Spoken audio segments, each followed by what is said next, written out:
Cayman. We love our listeners. Radio Cayman in the Cayman Islands. Oh, I think they're doing a great job. A lot of them are. Good afternoon, Dwayne. How are you? Not too bad, sir. Ladies and gentlemen, Radio Cayman's Talk Today with Sterling Dwayne Ebanks. But I do have some questions. There are more questions than answers. Radio Cayman's Talk Today. If you're ready to talk, we're willing to listen. Radio Cayman's Talk Today, the Cayman Islands' foremost listeners' participation program. We ask our listeners to avoid statements or comments which are abusive, derogatory, malicious, or defamatory. Do not use any indecent language or make any statement which is false or misleading. Email talktoday@candw.ky or call 1-800-534-8255. Courtesy of Flow. Cayman's #1 network that connects you to your world like never before. Let your voice be heard. Once again, here's your host, Sterling Dwayne Ebanks.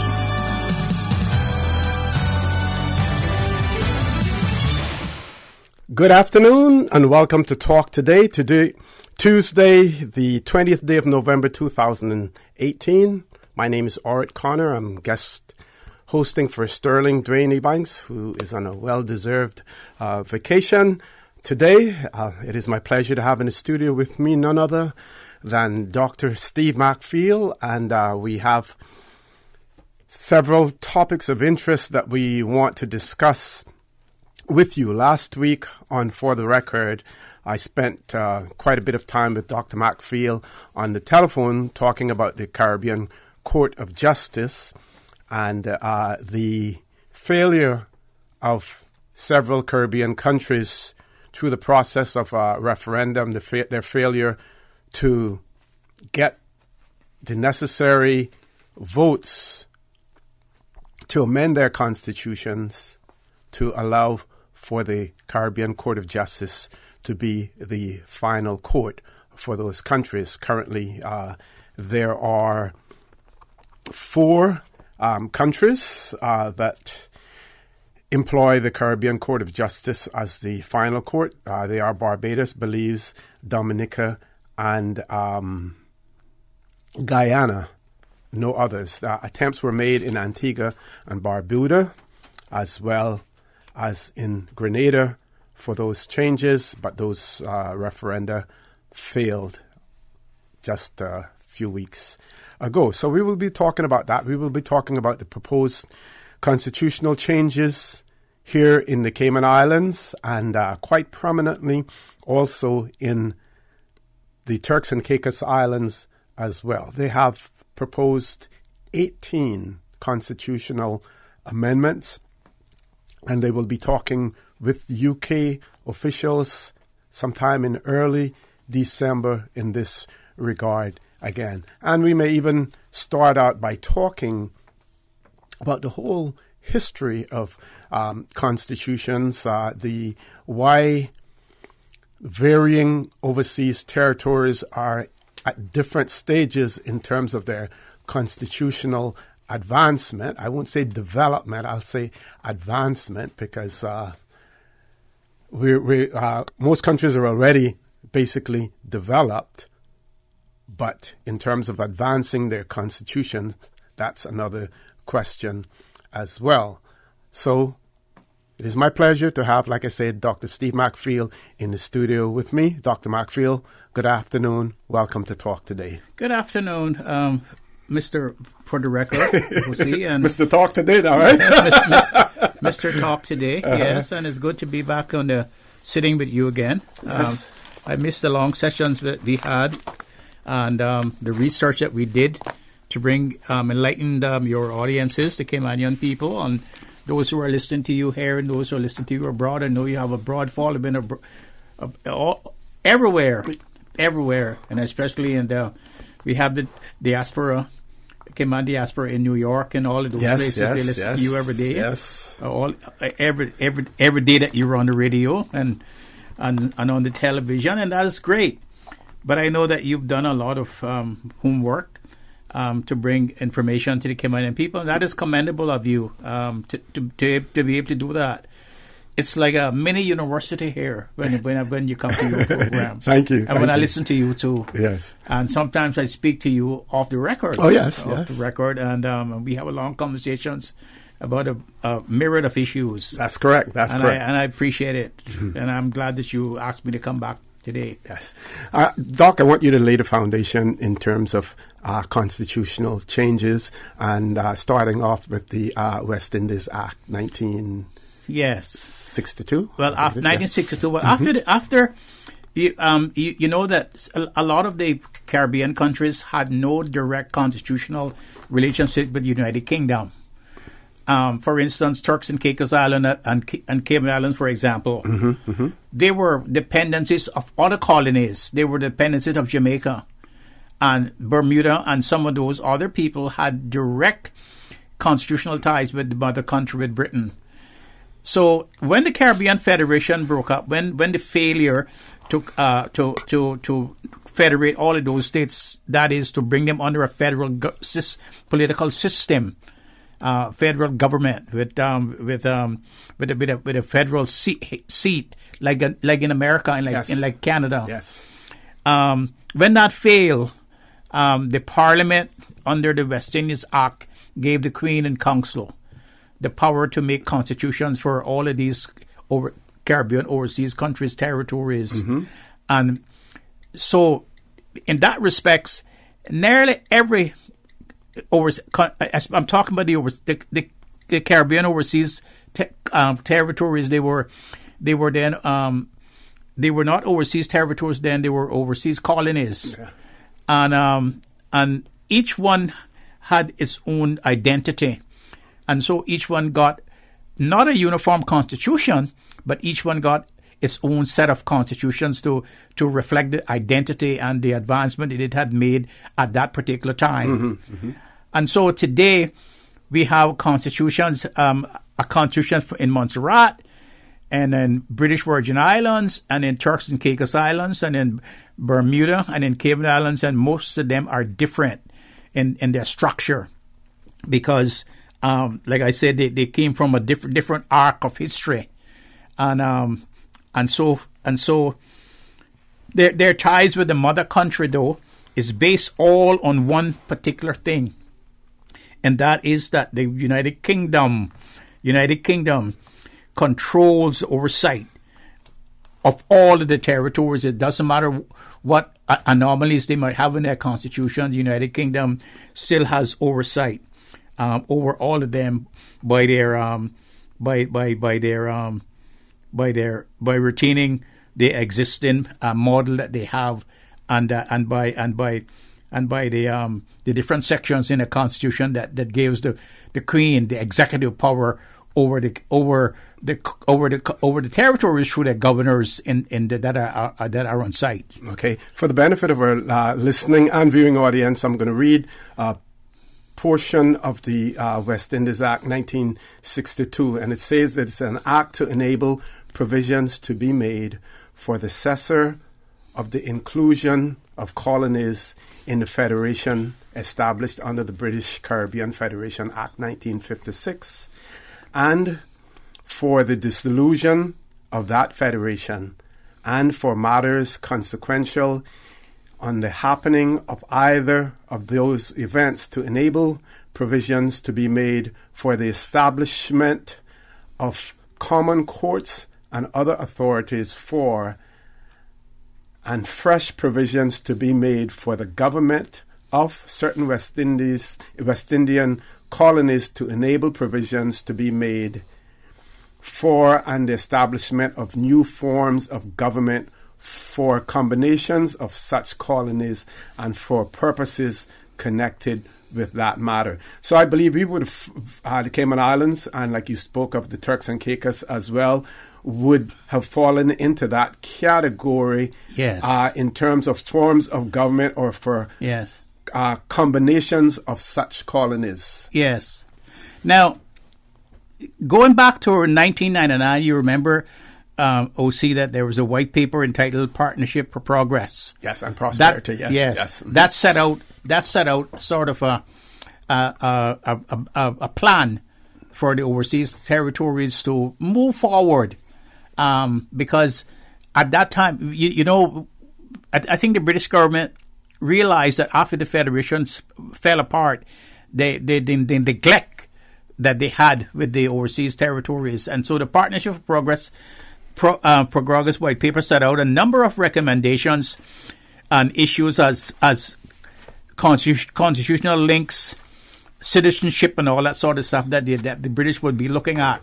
A closer ties with Britain, for instance, whether the offer of citizenship and all those things, after they had rejected a close association and so forth. That was the framework of what they were called the modernization of the overseas countries and territories constitutional arrangement with Britain.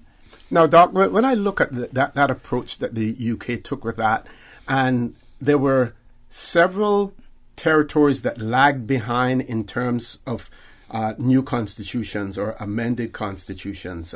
We had a delay in ours, for instance. Anguilla had a delay in theirs. Yes. But when I continue to read and I continue to study and try to analyze the whole purpose of what the British government, the UK, were doing in terms of their constitution, I am convinced and satisfied now that their main objective was not so much constitutional change in terms of our own self-governance, but their commitment and obligation as a member of the European Union to ensure that we had constitutions that included a Bill of Rights. Yes. Because that is the one thing Yes. that they insisted Yes. in all of those constitutions. Either we had a separate Bill of Rights or we included it in the Constitution. And that was to me, their main purpose. And anything else that we got out of those constitutional negotiations were just giveaways to us as long as we had provisions in there for a Bill of Rights. I think you're completely right. I think you're 100% right to come to that conclusion.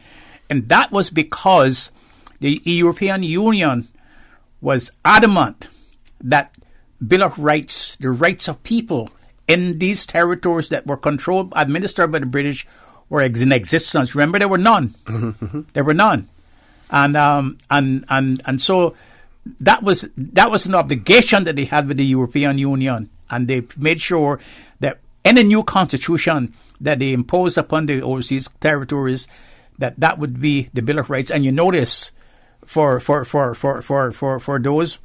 people who are listening, who are probably in high school or in college or university, you notice that the Bill of Rights is in the first part of the Constitution. Yes.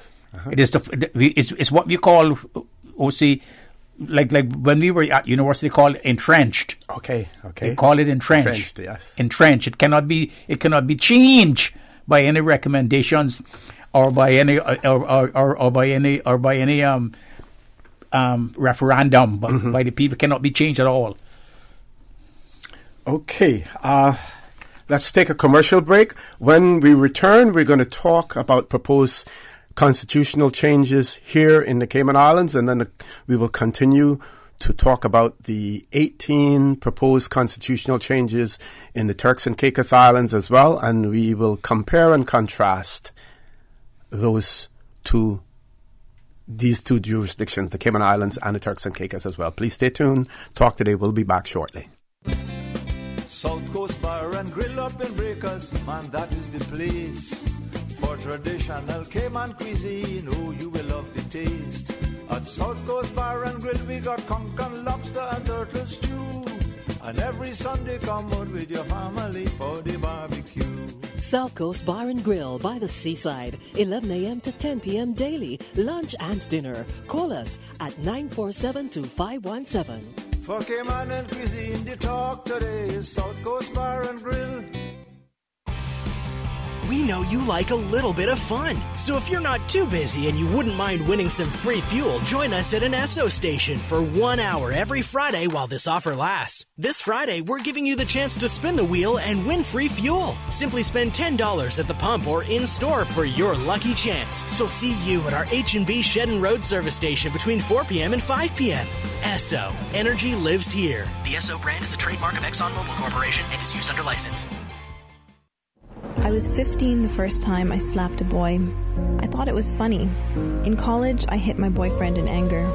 In my 20s, I threw a shoe at my fiancé's head. In my 30s, I kicked my husband. I always blamed the men I hit. They made me angry. I always had an excuse.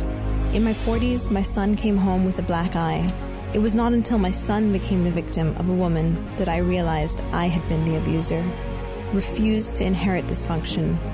Learn new ways of living instead of repeating what you have lived through. Stop the slap. Stop the cycle. Stop the violence. The Stop the Slap campaign, proudly sponsored by Foster's IGA. Stop the slap. Stop the cycle. Stop the violence. The Black Friday sale at Priced Right starts November 23rd, and that means huge savings on electronics, gifts, essentials, and food items. Visit pricedright.ky to check out the sales flyers and plan your Black Friday shopping list. Priced Right at the Airport Center and Republics Plaza will open at 5 a.m. on Friday, November 23rd. Get there early to take advantage of the savings. And like Priced Right Cayman on Facebook and Instagram to view the sales flyers and savings. Listen to the general public. Your thoughts are just a telephone call away. 1-800-534-8255. What the public is saying. Let your voice be heard. And now, Radio Cayman's Talk Today.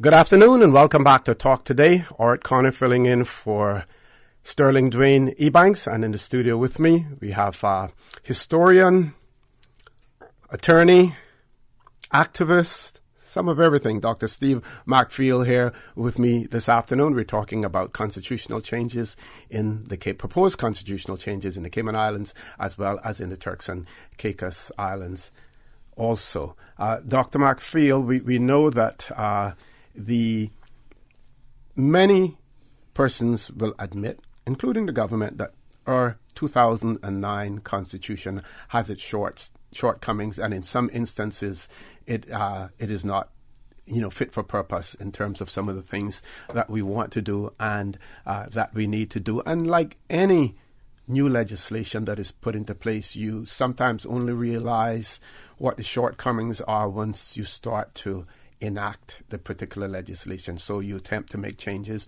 We know that the Constitutional Commission years ago, under the chairmanship of Mr. David Rich, made several 33 recommendations for amendments to our constitutions. They were not taken up, have not been taken up yet, but there is something that has accelerated the process here in the Cayman Islands, at least in one particular issue. And I will read from a transcript from the conference on the public registers press conference held by the Premier on the 23rd of May of this year.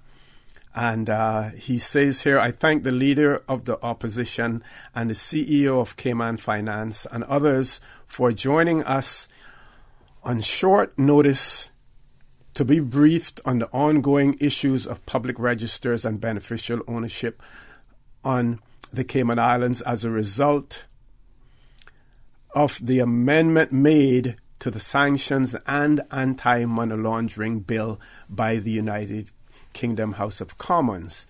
The matter went before the House of Lords on Monday, the 23rd of May, 2018, where a challenge to the egregious amendment was made by Lord Naseby, and that resulted in considerable debate in the House of Lords by a number of significant legal luminaries, including the former President of the Supreme Court, Lord Neurenberger, as well as 3 other significant former law lords. The situation at present, as far as I'm aware, is that the bill has now received the royal assent and is now an act of Parliament, the consequence of which is that, assuming the lawfulness of what has been done, the UK government will be under an obligation by the end of December 2020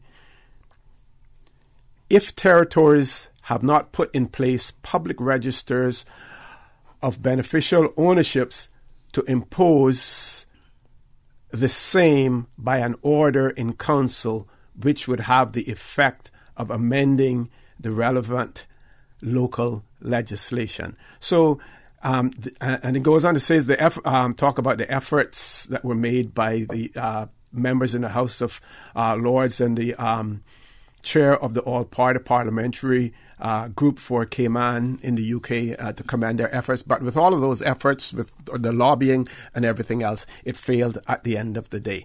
So that brings us to the stage now where the leader of the opposition and as well as the Premier, they have agreed that they will collaborate, they will cooperate on this issue to seek constitutional changes for the Cayman Islands through the UK. He has given notice.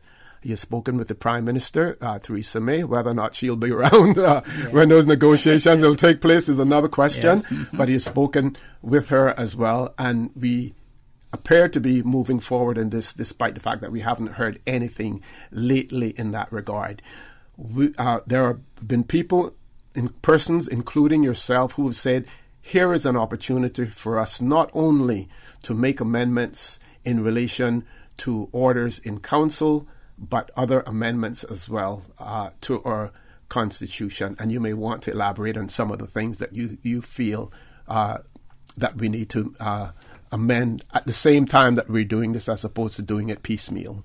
Yes, you mentioned about constitutions. I think we've said it here in the program, and I was on the record with you so many different times. Mm-hmm. The Constitution is a living tree.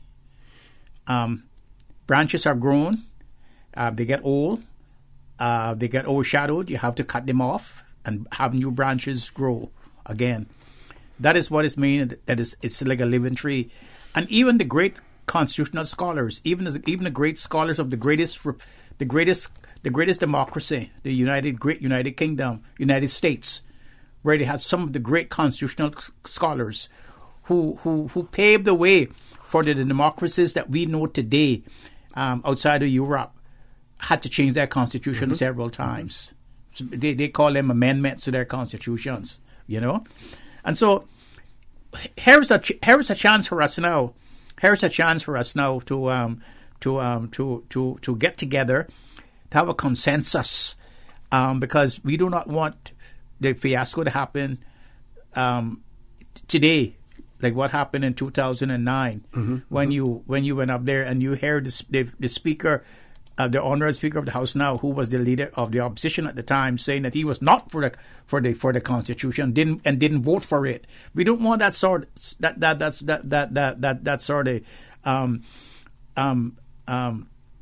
I think to happen again to us, where we go and sit around the table and we're all arguing with each other. Yes. We need to go to one consensus. One of the things that we need to do, and I see that the Turks and Caicos people are trying to do it, is to define what and who's a Caymanian. That is one of the first things that we need to do. Another thing that we need to do is that we need to move towards a fuller internal control of the country. We need to curtail some of the administrative powers of the governor. And just like what the Turks and Caicos Island is doing, we need to take the old constitutional baggage of the executive of the colonial executive out of the legislature. That is something that we need to do. The Attorney General needs to be an elected person, and so forth, because today he sits in cabinet with the deputy governor, but they have no vote. So why are they there? And if he's there, he is supposed to be an elected person, because there's a conflict of interest. There's a grave conflict of interest, because he is an advisor to the cabinet. and he's advisor to the Legislative Assembly, and he's advisor to the governor. Yes. And so, but he's not elected by the people. So he's serving three masters. So he's serving three masters. And like I think you mentioned this not today, but you mentioned it in another show, where he already has a Solicitor General. Yes. And that Ox do the work that he was doing, which was prosecuting the government's business through the courts or whatever, and a DPP who was prosecuting the criminal side of it. He does not need to do that anymore now, and so he should be a minister, elected by the people to advise the elected government on matters just like how a company would have its own lawyers representing them. Okay, and let's look at some of the other changes possible to our constitution. Yes. The argument about advisory district councils, yes, and that they in order for that law to be fully implemented and for the proper changes to be made, that we need an amendment to the Constitution first. Is that more artificial than anything else in terms of the fact that we have now moved to constituencies as opposed to electoral districts? Well, you know what the law says. It says the law shall provide for advisory district councils in every electoral district. Right. In every electoral district. And we still have an electoral district. So we still have electoral district. And when you look at the district councils law, it makes provisions for the country if the country went to single member constituent districts, electoral districts. So what the law needs to do now, what the government needs to do now, they need to fine tune the law. I agree with some of the parts of the law, because remember now that when the law was made, it was made by a special group of people, and it favored them while they weren't particular interest and to ensure that particular interest. We should remove that. We should remove that particular interest and move forward and have a district councils in every electoral district. It's very simple, and they not only should we establish them, but they should have funds in which they can operate under. Mm-hmm. What about the section that relates to referenda? Do we need to change it in such a way? Because right now, we should have a referendum law. One particular section, yes, it encourages people not to go out and vote, because if the whole formula is based on the number of registered voters as opposed to the numbers of persons participating in the vote, if you stay home and not vote, you still count. You still count. Yes. Do we need to change that? Yeah, we need to change that. Only those persons who are out there. And are we setting the bar too high when it comes to people's initiated referendum? Yeah, but I mean, 50% plus one. Yeah. I mean, that's very high. That's very high. It should be the majority of the people who go out to vote. That should be the bar. The people who actually took the time to go out to vote. It should not be a number of the people who are registered. It should be the number of people who go out to vote. For instance, if under 3,000 people show up, the majority of them should carry the referendum. What about the composition of our legislature? Do you believe that the deputy governor and the Attorney General should be sitting in our legislature? No. Or because the argument, for instance, with the Deputy Governor is that when it comes to issues of the civil service, he's there and he can address those issues. But you can always summons him to the legislature if needed. Yes, but we ought to have more ministers. Mm-hmm. There should be a minister of local government, for instance, who could bring all the government bills. And from the leader of government business, they call them in England, but you under the old English provisions. But they are elected people. I remember Sir Desmond Heap during the war. He was the leader of government business in the House of Commons, and his particular role then was to build ammunition, airplanes, and to fight the war. And he brought all the bills. So the deputy governor should be exactly what he is. He should be the deputy governor in case the governor, something happened to the governor, to take the place. But he should not be in the public arena when he has oversight over the legislature and he has oversight over the executive, and then he also has the reserve powers over legislation. Okay. That post should be an elected post, and it should be whatever they want to call it, the Minister of Local Government or the Minister of Internal Affairs or whatever they want to have it. And the Attorney General should be elected. He should be the Attorney General, but he should be an elected person, should come from the people. And again, going back to that argument that you mentioned earlier, the traditional role of the Attorney General, that part of that now has been adopted by having a Solicitor General. That's right. And so the political influence that you would normally associate it with is no longer no longer susceptible to that political influence. Yes. So an elected person would not have a conflict of interest now. Yes. Because the role that he did in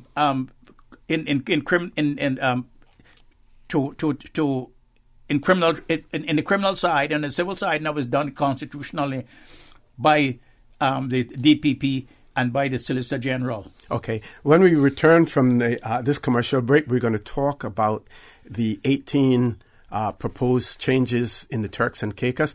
But before we go there, I want you to think about the whole question of ethics in the Cayman Islands and whether or not we have a body or do we need a constitutional body. Yes, we have standards, in public life and things of that nature. Do we need some sort of an ethics commission to ensure that when things are done, that they're done ethically, from an administrative standpoint as well? Yes. Folks, please stay tuned. Talk Today with Dr. Steve Macfield. We'll be back shortly.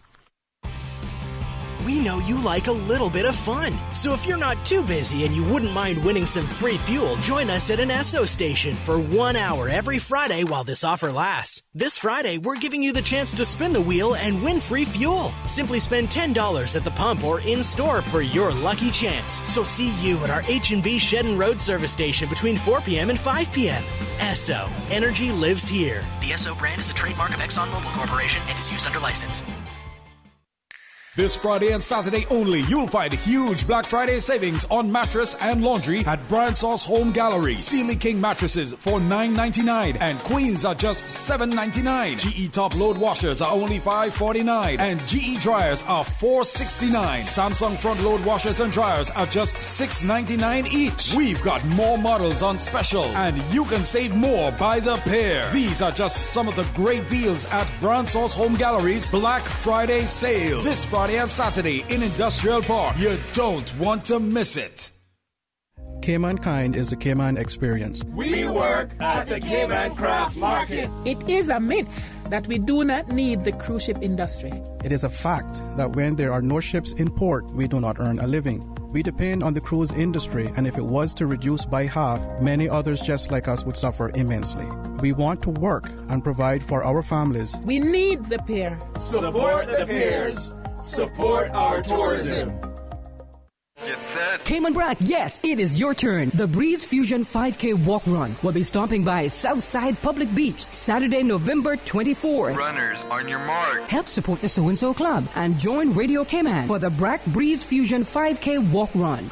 The first 100 participants will receive a shirt and a goodie bag. Register at District Administration or online at www.caymanactive.com. Let's go.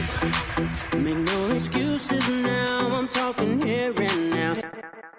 Listen to the general public. Your thoughts are just a telephone call away. 1-800-534-8255. What the public is saying. Let your voice be heard. And now, Radio Cayman's Talk Today.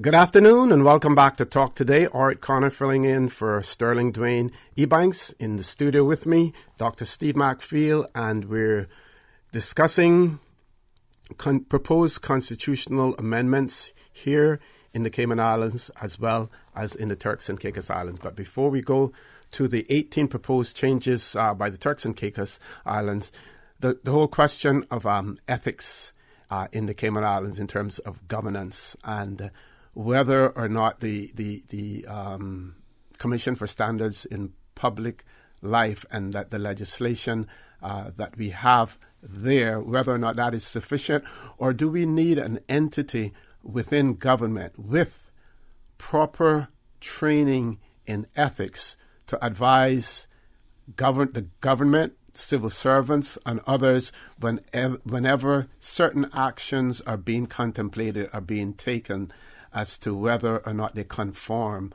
with the proper standards of ethics, and whether or not we should have those standards as well enumerated in some way or published I think so, and I think so, and I think that there's a lot of examples that we could follow around the world. Mm-hmm. We don't have to reinvent the wheel. Right. We could adopt those ethical standards from other jurisdictions, and I think it should be because now that the world is becoming so complicated, and ministers now have to become like directors of companies to get things done. You just can't sit now and take instructions and wait for the civil servant to carry your policy instruction. You have to go out sometimes and do it yourself. And sometimes you may make a decision based on the information you've gotten from people who you're dealing with on the outside, and it might be shrouded with a lot of controversy, but you might not see it at the time. And so, therefore, that is where the ethics committee would come in. You run it through by them and say, "Here's what I propose to do. Is it ethical?" Mm-hmm. And the ethics committee would study the matter and come back and say, "Minister, I think you need to do this, or I think you need to do that." And we have a few examples in Cayman. For instance, there are persons who question the use of civil servants, public servants, on platforms, whether it be a political platform to explain to the public a particular piece of legislation or a particular piece of action.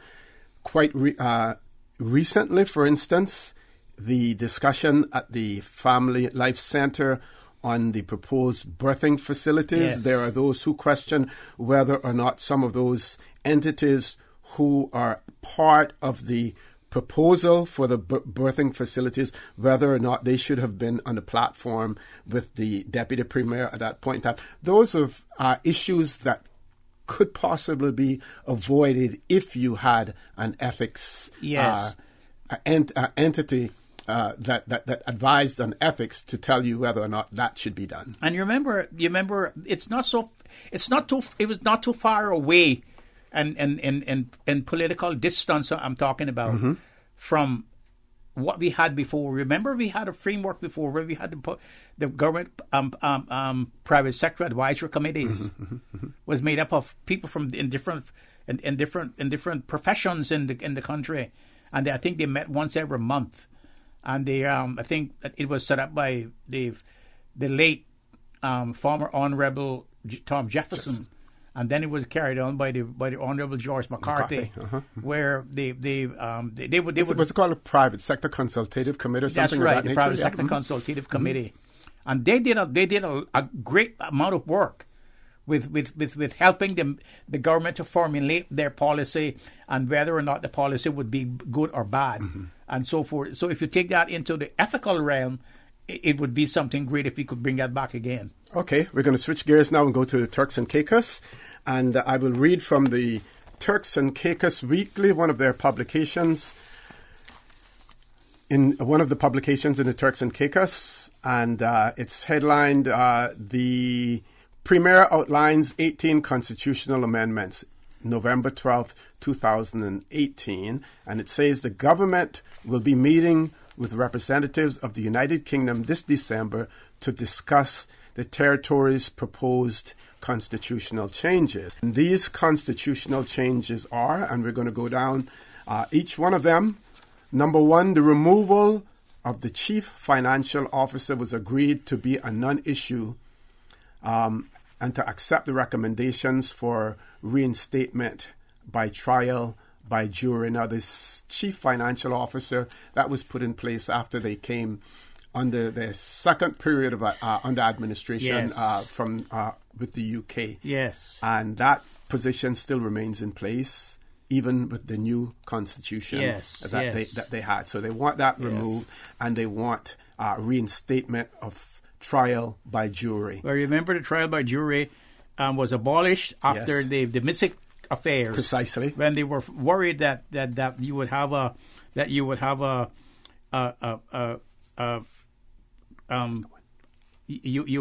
have constituents that would be sympathetic to Misick as their former premier, and so the British government abolished a trial by jury, and in a new constitution they did not. They removed that from the old constitution, and in the new constitution they did not put it back.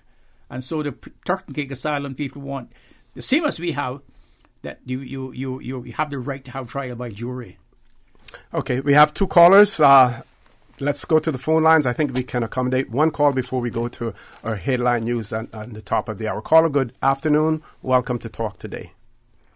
Hello? Good afternoon. Welcome to Talk Today, caller. Yeah, good afternoon. I was saying good afternoon, Dr. Steve McPhail. Good afternoon, sir. Yeah, I was sitting here listening to a good subject today, man. You know, the old people used to say, where there's no ethics, there's corruption. And this is what I see happening in Cayman now. I'll give you a good example. I see about 1 million of these little mobile car washes and stuff that people run around with trucks and thing now. I asked a guy there, a couple of guys about where their license is. He says not his business. Now, a simple solution to that, because the thing is, what bothers me, when we let people come out and do business like that, you got legitimate car washes that have to pay a license. They have an overhead. They got plenty of stuff they got to pay for. And these people are taking business from them. That's not fair. That's unethical. That shouldn't happen. You see? But these people can go out there, and I don't know who owns the van, because half of them don't own the van. They're working for somebody else. And they should have on their windshield, someplace where people can see it, that they are a legitimate, they have a legitimate license to operate. You know, and I gotta leave you just because I know you got it, hurry to go. But I got something this morning it's the British, it's a law, and it's called the UK legislation, the Investigatory Powers Act 2016. Mm-hmm. And I'm reading on this thing here, and this, to me, it's neither communist country in the world that has this kind of legislation, because they can do anything they want with your private life. I mean, you got to go online and read this thing. And I'm saying to myself, I can't believe this happened in Great Britain. It's. And can you repeat that again so that we can research it? What's the name of it, caller? It's called the Investigatory Powers Act 2016. Okay, investigate. Okay. Okay. Thank you very much, caller, for that. Folks, we've reached the top of the hour. We have our headline news at 1 o'clock. One more caller on hold. We're going to ask that caller to hang in there. As soon as we return from the news, we will take your call. Our numbers to call, our toll-free number provided courtesy of Flo, 1-800-534-8255. You can also call us on 949-8037 and at 949-6990. Email us at email us at talktoday@candw.ky and WhatsApp us on 625-925-3261. Please stay tuned. Talk Today will be back shortly. Follow Radio Cayman on Twitter. All the latest information, breaking news, community events, and more. Follow us at twitter.com/Radio Cayman. Radio Cayman. Radio Cayman's newsroom. These are the biggest stories right now. To the Department of Children and Family Services is teaming up with the Book Nook to host a free family board games evening tonight at the bookstore's Galleria Plaza location from 6 p.m. to 8 p.m. Mark the UN's Universal Children's Day 2018 by enjoying some quality bonding time with your children. Choose from dozens of board games, take home some priceless memories away from your devices, and road test some of the hottest games on the run-up to Christmas. Good afternoon, I'm Dion Anglin with your headlines and news elsewhere. A suicide bomb attack on a gathering of religious scholars in the Afghan capital Kabul has killed at least 43 people. At least 83 people were also wounded as the clerics met at the Uranus Wedding Hall, a large banqueting complex near the airport, to mark the birthday of the Prophet Muhammad. It is one of the deadliest attacks in Kabul in recent months. And a sell-off continued among U.S. stocks today as investors fretted that the U.S.-China trade war would take its toll on the technology sector. The Dow Jones Industrial Average fell as much as 500 points, while the broader S&P 500 sank into negative territory for the year to date. The tech-heavy Nasdaq index fell to its lowest level since April, with shares in Apple down 3% to $180. In London, the FTSE 100 index slipped back below the 7,000-point level. That's a wrap of your headlines. I'm Dion Anglin. Radio Cayman, the voice of the Cayman Islands. What's happening in your community? News and information, music and more. You can find us. www.radiocayman.gov.ky. Like us on Facebook and follow us on Twitter. Radio Cayman is your choice, your voice for today's biggest news. Radio Cayman.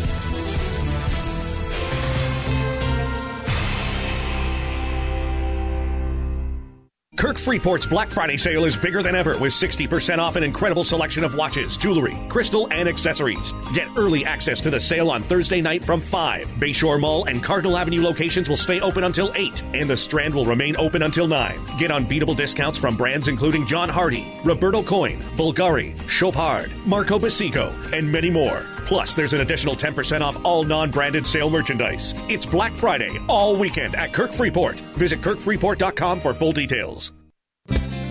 South Coast Bar and Grill up in Breakers, man, that is the place. For traditional Cayman cuisine, oh, you will love the taste. At South Coast Bar and Grill, we got conch and lobster and turtle stew. And every Sunday, come out with your family for the barbecue. South Coast Bar and Grill by the seaside, 11 a.m. to 10 p.m. daily, lunch and dinner. Call us at 947-2517. For Cayman and cuisine, the talk today is South Coast Bar and Grill. King Sports Center takes pride in being more than just an ordinary gymnasium. For 14 years, their multi-purpose facility has been providing the community with a variety of sporting, recreational, and relaxation activities. King Sports Center has a bowling alley, lounge bar, multi-purpose rooms, powerhouse gym, rock climbing wall, bungee jumping, a 10,000 square foot rink, and so much more. For more information on the variety of services, call their friendly staff today at 946-5464 or email kings@candw.ky or visit www.kingsportscenter.com. King Sports Center, your one-stop shop for fitness, recreation, and relaxation. Listen to the general public. Your thoughts are just a telephone call away. 1-800-534-8255. What the public is saying. Let your voice be heard. And now, Radio Cayman's Talk Today.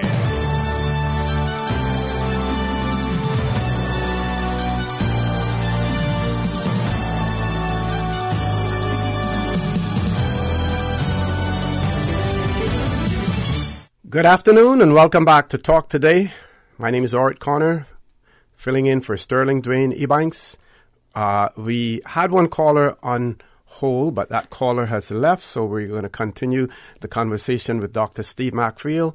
We're talking about proposed constitutional changes here in the Cayman Islands as well as in the Turks and Caicos. We're discussing the proposed changes for the Turks and Caicos, and we earlier indicated that next month the Turks and Caicos Islands government representatives will be having discussions with UK representatives on their proposed changes as well, and we expect here in the Cayman Islands that similar discussions will take place. What we're advocating here in the Cayman Islands, that we not only address the issue of the UK's ability to proceed by orders in council and the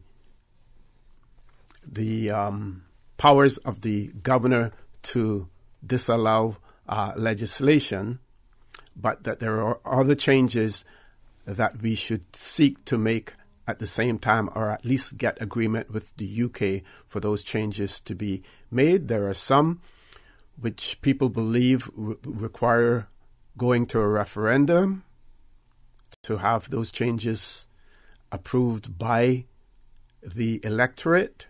And there are others that we feel that are consequential changes and minor changes that need to be made and would not create such a fuss.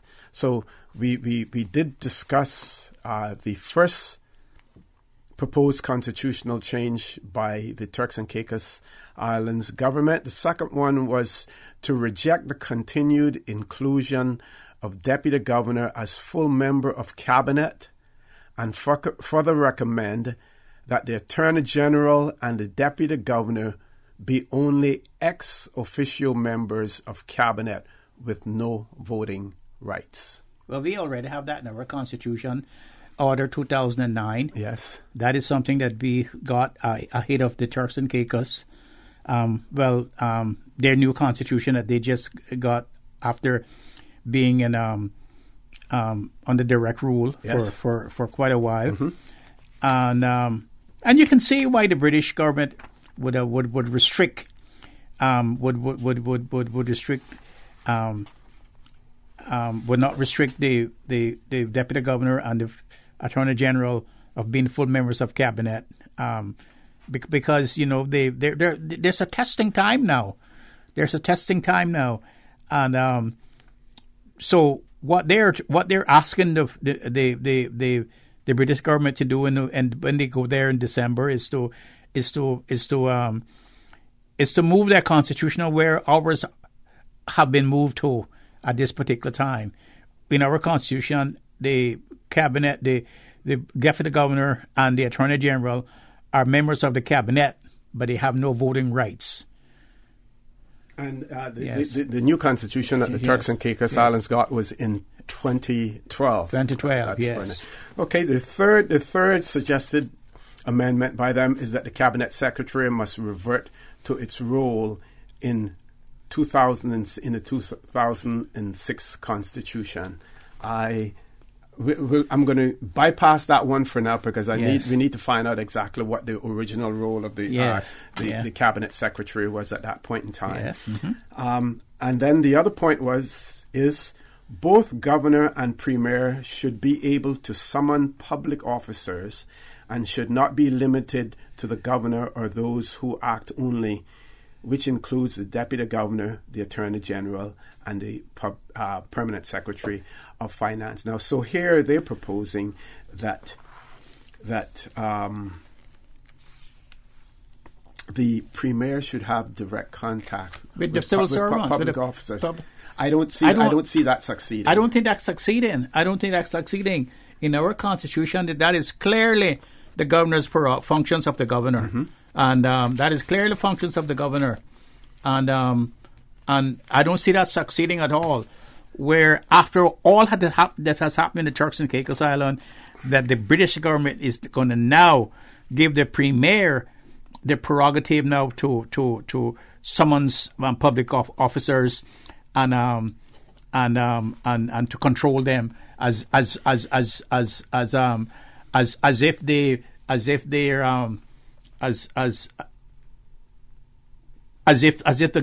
if similar to the governor. That will not work. Even if you would say it was a reasonable provision, it would conflict with the governor's prerogative. Yes. And until they become fully independent, you won't see that happen. No, that's not going to happen. See that happen. No, that's wishful thinking. Okay, I think one caller has called back in. Caller, good afternoon. Welcome to Talk Today. Good afternoon to you and to your guest. Good afternoon, sir. I really call in because it shocked me this morning when I hear that, and here in Northside,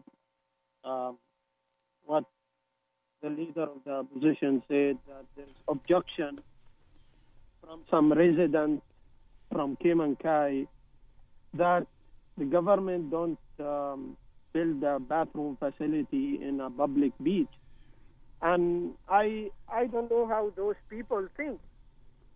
How those people come to this island, buy a house, and they want to dictate to the people of this country that they can't have a bathroom facility in a public place, public owned by the taxpayer of this country. It's shame and disgrace in those people. I support that, the leader of the opposition should stand for this matter, and I think he is right. I will say Mr. Miller right when he is right. I am not going to shy to do that. But it is shameful for those people, wherever they come from, in any country in the world, in public places, the bathroom facility built, and nobody will object. This is something, tourists will come to the public place, they need a bathroom facility. It's shameful. It's disgrace. And those people have to have a shame to object to this. It is very shameful. And I call in them to have some shame and stop this objection, because it's shame in those people. They think because they have a couple of dollars, they can just dictate to the Caymanian people. It seems they don't want no Caymanian in Cayman Kai, and they are creating a rich community, and the poor not supposed to come there. How in the world we have to create such community in Cayman? I call in the residents of especially in the north side people, to stand firm to this matter and to stand with the leader of the opposition and whoever stand for this. It is very shame and disgrace. Thank you very much, caller, for that. I think there was something that was discussed at another forum by the leader of the opposition, but what the leader of the opposition has said with that is that when the application is being heard by the planning department, that he will encourage residents of North Sides and even all residents of the Cayman Islands to show up at that hearing. He said that there's a public gallery in that regard, and asking them to show up to show their support for the provision of public facilities at that particular location. I want to thank the caller for that. It's a little bit off topic, but we still took the call. Anyway, so we finished point number 5. Number 6 says here, where we agree to adopt Section 61 of the Cayman Islands Constitution Order 2009, we have added to Clause 1A, he or she is a Turks and Caicos Islander otherwise than by adoption, grant, or marriage. And there's several clauses. What this relates to, relates to the qualification to be a member of this relates to the qualification to be a member of the Legislative Assembly. Right. Uh-huh. Now, Section 61A says, subject to Section 62, a person shall be qualified to be elected as a member of the Legislative Assembly if and shall not be qualified to be so elected unless, and then A, he or she is a Caymanian. Mm-hmm. But what they want to put in, they want to go further and says he or she is a Turks and Caicos Islander other than by adoption, grant, or marriage. And what that means is if you by marriage, by adoption, or by grant, you do not qualify. You do not qualify. You do not qualify. Yes. But we don't have that in our Constitution. So in our Constitution now, if you a Caymanian by marriage or by adoption, you could be able to sit in the Legislative Assembly.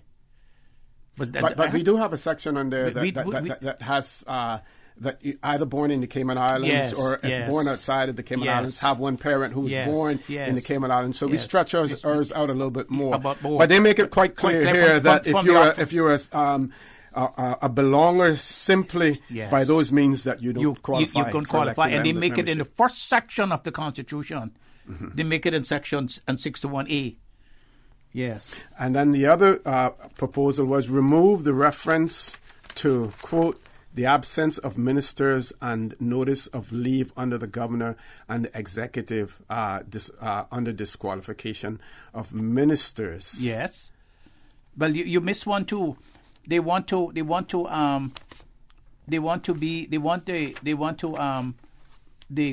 qualifications to be residents in Turks and Caicos Island not less than 3 years preceding the date of nomination. You remember we have 7 years prior to the date of nomination, right, and you must not be absent from within that 7 years for 400 days. Mm-hmm, mm-hmm. Remember, that's the famous Tar Rivers case. Yes. That was heard, and they want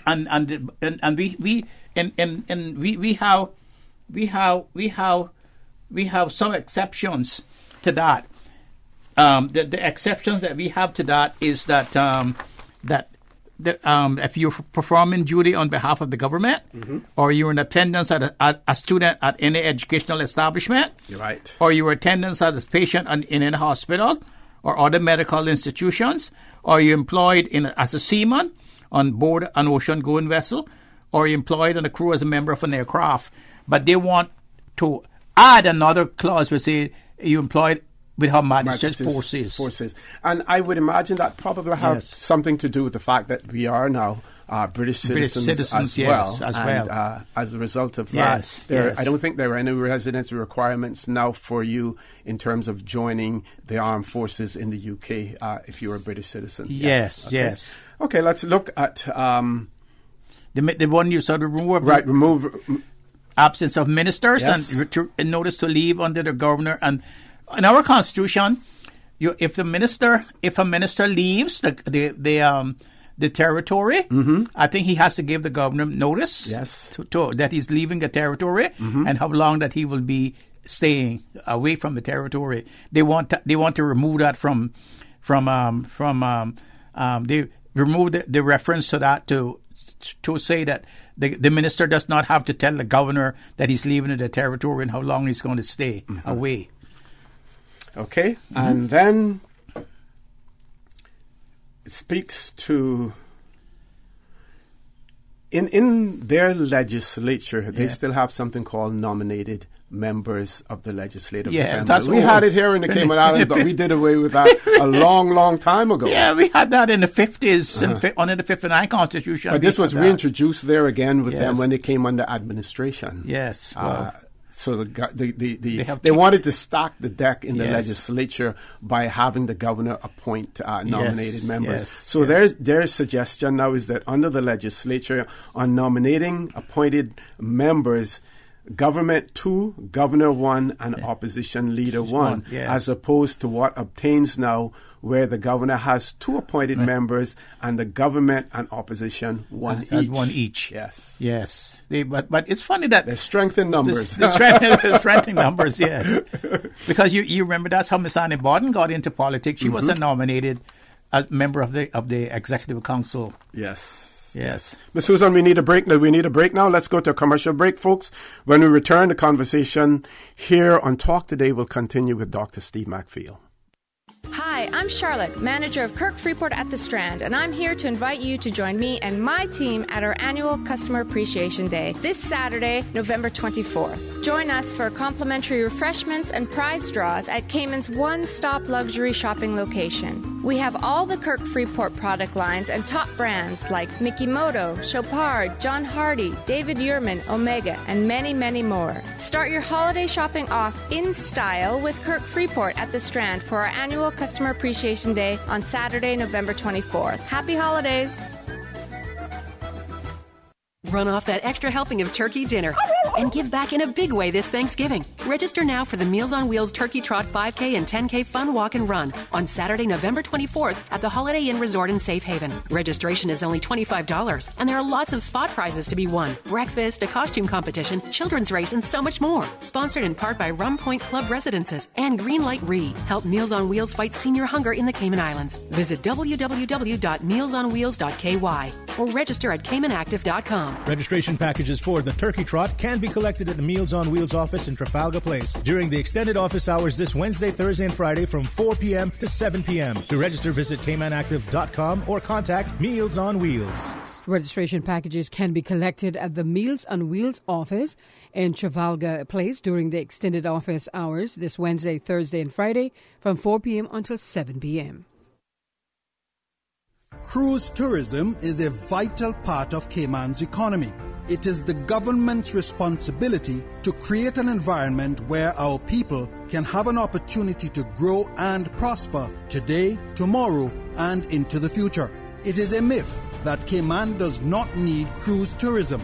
It is a fact that cruise passengers spend $200 million per year buying services from small businesses, tour operators, attractions, restaurants, and retail shops. Those funds stay right here, supporting our economy and communities. Support the pairs. Support our tourism.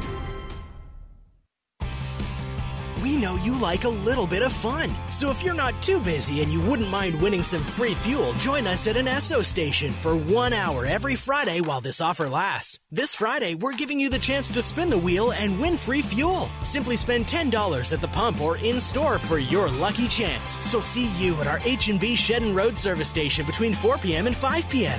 Esso. Energy lives here. The Esso brand is a trademark of ExxonMobil Corporation and is used under license.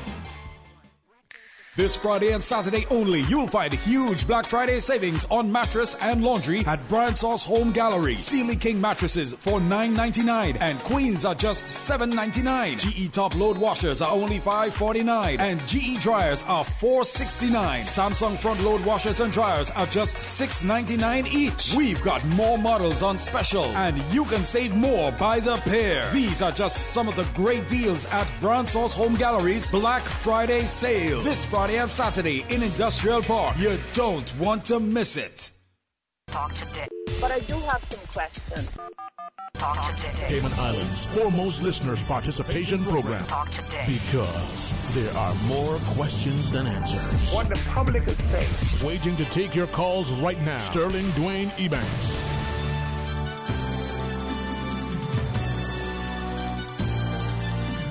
Good afternoon and welcome back to Talk Today. I'm your host, Orrett Connor, filling in for Sterling Dwayne Ebanks. In the studio with me, Dr.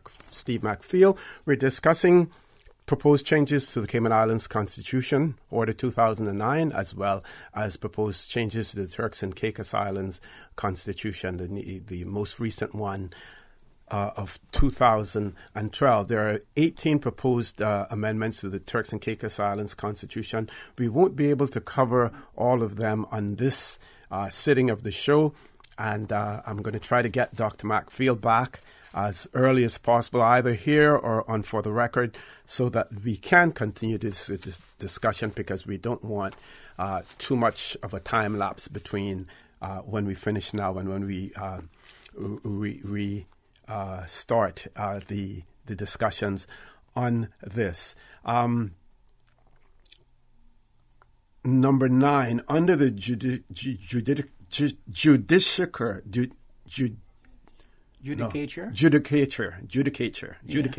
Under the judicature, yes. Amend to include language that says high-level office, which will include Queen's Councils. This is to give a chance for local appointments as opposed to continue with high legal office. That's right up your alley, Dr. McFeel. Yes, what does that mean? It's obvious that the way that the Constitution is written, only people of high legal office are now appointed as judges of the High Court in Turks and Caicos. Okay, and that's for a reason that they did that after the corruption that they found in the judicial system in Turks and Caicos. And so what they want now to do, they want it to include high-level office, not high legal office, high-level office, which will include Queen's Councils. And they say this is to give them a chance for local appointments. Okay. So we have a few local Queen's Councils and Turks and Caicos. The Miziks are some of those. That Ariel is the Queen Councils.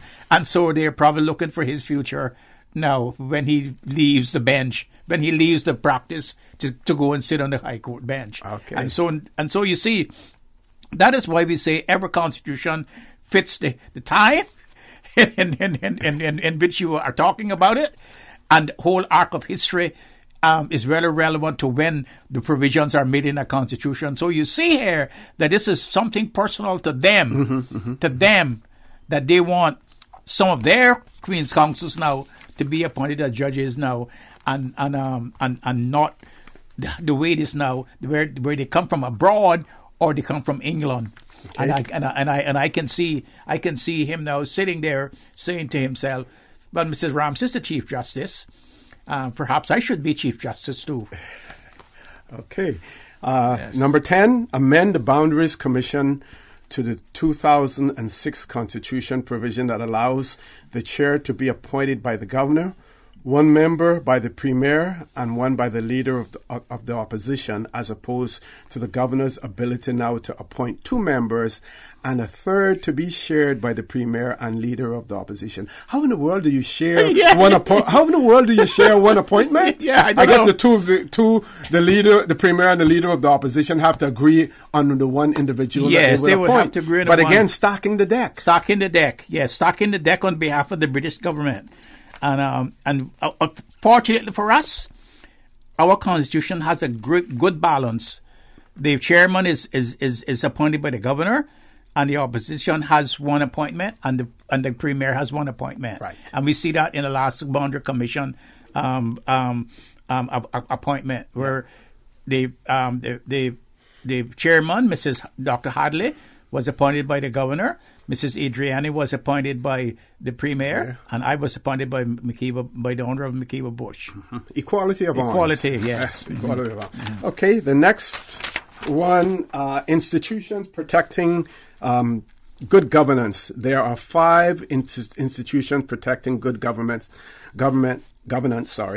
and we propose to amend to allow for the submission of annual reports, the Supervisor of Elections, the Director of Public Prosecutions Office, the Human Rights Commission, the National Audit Office, and the Complaints Commissioner. So they want to have annual reports submitted. I think they should. From those. Yes. I think that's a good idea, that they all have annual reports, reporting about their stewardship, reporting about what happened during the year, so that you can have some sort of history of what they have been doing.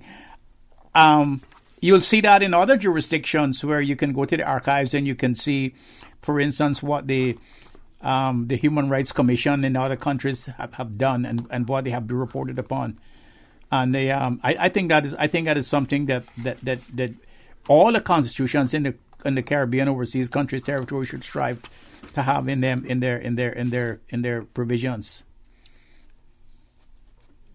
Okay, the next one is the removal of Section 132 from the Constitution and leave all deleted references to the path to Turks and Caicos Island status in subsidiary legislation or for local legislation. So obviously they have it in their Constitution now, the pathway to obtaining status. Yes, they have that, yes, pathway to status, yes. Okay. As far as the Attorney General is concerned, the Attorney General should be elected or appointed now that we have a Director of Public Prosecutions that is charged with instituting prosecutions. And we spoke about this earlier. Yeah, we spoke about that before. And, we spoke about that before. Fortunately, in the United Kingdom, the Attorney General is elected. He's an elected person. The Attorney General now is Jeffrey Cox. You remember he was in the McKeever Bush case against the government, the Crown against McKeever Bush. Jeffrey Cox is now the Attorney General. And unlike the American system where the Attorney General is not elected, but the Attorney General is part of the cabinet, appointed by the president.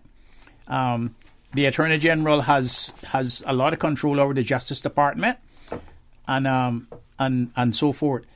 And in Jamaica, in most of those countries, the Attorney General is appointed by the Premier after an election. So yes, I think the Attorney General should be an elected post. And it says here, we have now that we have a Director of Public Prosecutions, and in our Constitution we also have a Solicitor General that would deal with all of the enforcement jurisdiction of the Attorney General. Okay.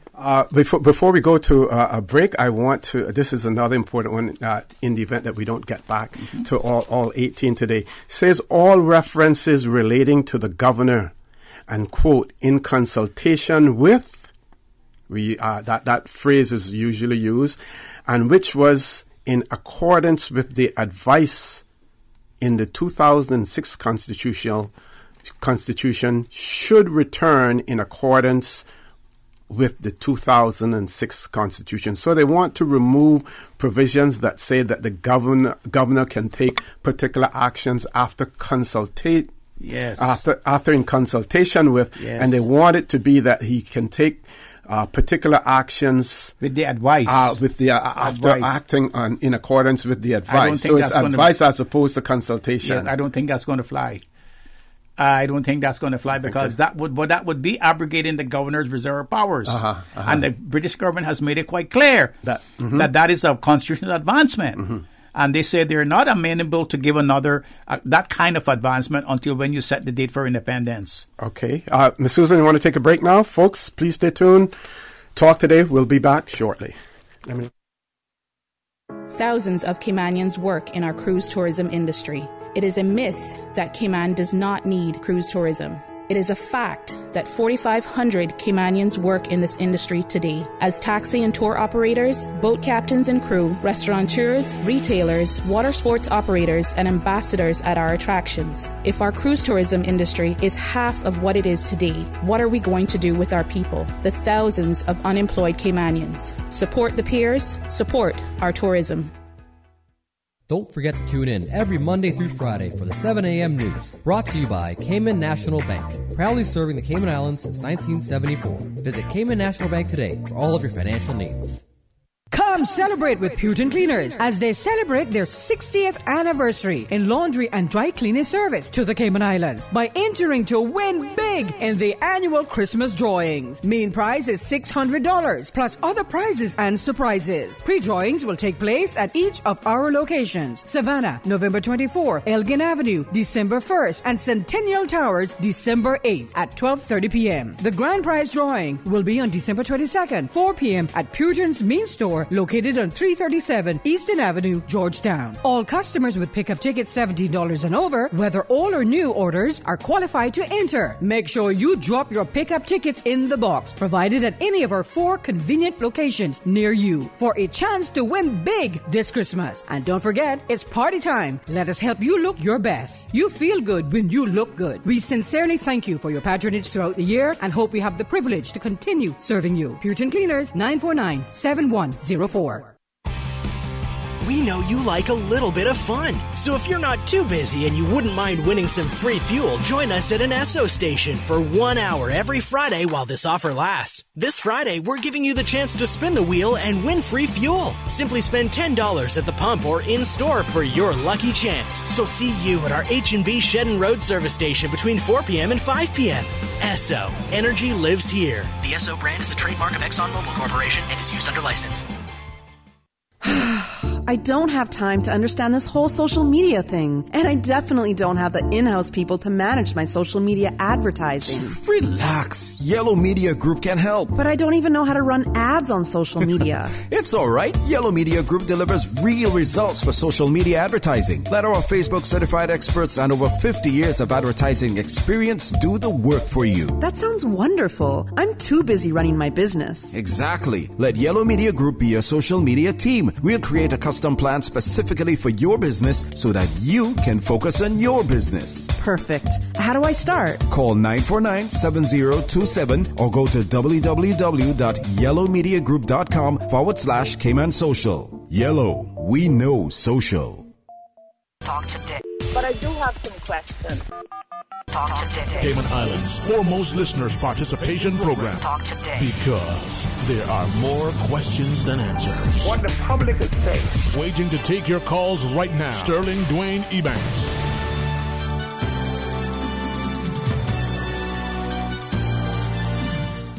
Good afternoon and welcome back to Talk Today. Orrett Connor filling in for Sterling Dwayne Ebanks. In the studio with me, Dr. Steve Macfield. We're discussing proposed changes to the Cayman Islands Constitution Order 2009, as well as proposed changes to the Turks and Caicos Constitution Order, their new constitution, which came into effect in 2012. They have indicated, the premier of the Turks and Caicos, Charlene Cartwright, I think she has a hyphenated name. I'll get her name in a second. They have indicated that early in December they will be having discussions with the UK in relation to proposed changes. Now, she has also pointed out that there are new provisions being submitted, and we will go over those new provisions, Dr. Macfield. Mm-hmm. One is to allow locally elected government to be able to have more of a strategic say over the police force through a strengthened National Security Council, which is now simply an advisory body. And I believe that that's a similar sentiment that is shared here in the Cayman Islands as well, as regards our National Security Council. Yeah, so I agree with you 100%. And I think that the National Security Council should have more of a position of where the police reports to it than it being an advisory body to the governor. Mm-hmm, mm-hmm. Because as it stands now, in our constitution, the police only reports to a governor, and not to an advisor, not to a National Security Council. Right. And surely the National Security Council, if that's what it is for the security of the countries, surely, just like the National Security Council in the United States and all of those places, that the people who are carrying out the security on behalf of the country should have to report to it, or should have some oversight over the policing of the country, and not just an advisory. I think that is something that we ought to be looking at when we start talking to them also about some amendments to our Constitution. That is something that we need to do. We need to have some more oversight over the police force than just giving them money and they report to the governor, and we do not know anything. The government doesn't tell us anything of the heightened security or the lack of security or whatever. Mm-hmm. I agree with this 100%. Mm-hmm. And I think what is one of the operative words there is to have a strategic say in it. So they want to be able to help to devise strategy in terms of the issues of national security as well. Now, we have a Ministry of Home Affairs here. Trying to remember if they have a similar. Yes, they have a similar ministry in the Turks and Caicos. As a matter of fact, in certain respects, the Turks and Caicos Islands had more earlier control over immigration through an elected minister than we had. Yes. We adopted that much later in our lifespan than the Turks and Caicos. Of course, one of the reasons for that was they had the Haitian issue. That's and right. The UK said, we let you deal with that. Yes. Because they have an influx of Haitians. I think something like a quarter of their percent. 25% of their people of their population are Haitian immigrants who come illegally to Turks and Caicos. Mm-hmm. And then they have here that amend Section 49, subsection 1A to ensure that this provision speaks only to those who, as an adult, applies for citizenship to a foreign power or state. Yes. And I believe what that relates to, again, is disqualification as an elected member of the Legislative Assembly. Yes. So they're saying that you shouldn't be disqualified if you were born in a foreign power or state, like how it is in our Constitution. It should only apply if you became an adult and then you apply for citizenship in a foreign power or state. Because it's by your own act as opposed to when you were a minor, you have no choice, or when you were born, you had no choice in terms of where you were born. And you know what this does, OC? It sets out the anomalies in our Constitution that cause such a large landmark case. Yes. A costly one too, right? A costly one as well. A costly one too, yes. Costly one, yes, definitely. So this is something that we should be looking at as well. Yes, and I would ask the Premier and his government to start looking at that tomorrow. Look at that tomorrow to get that right. Because a lot of people are saying that on our Constitution that case was wrong and decided.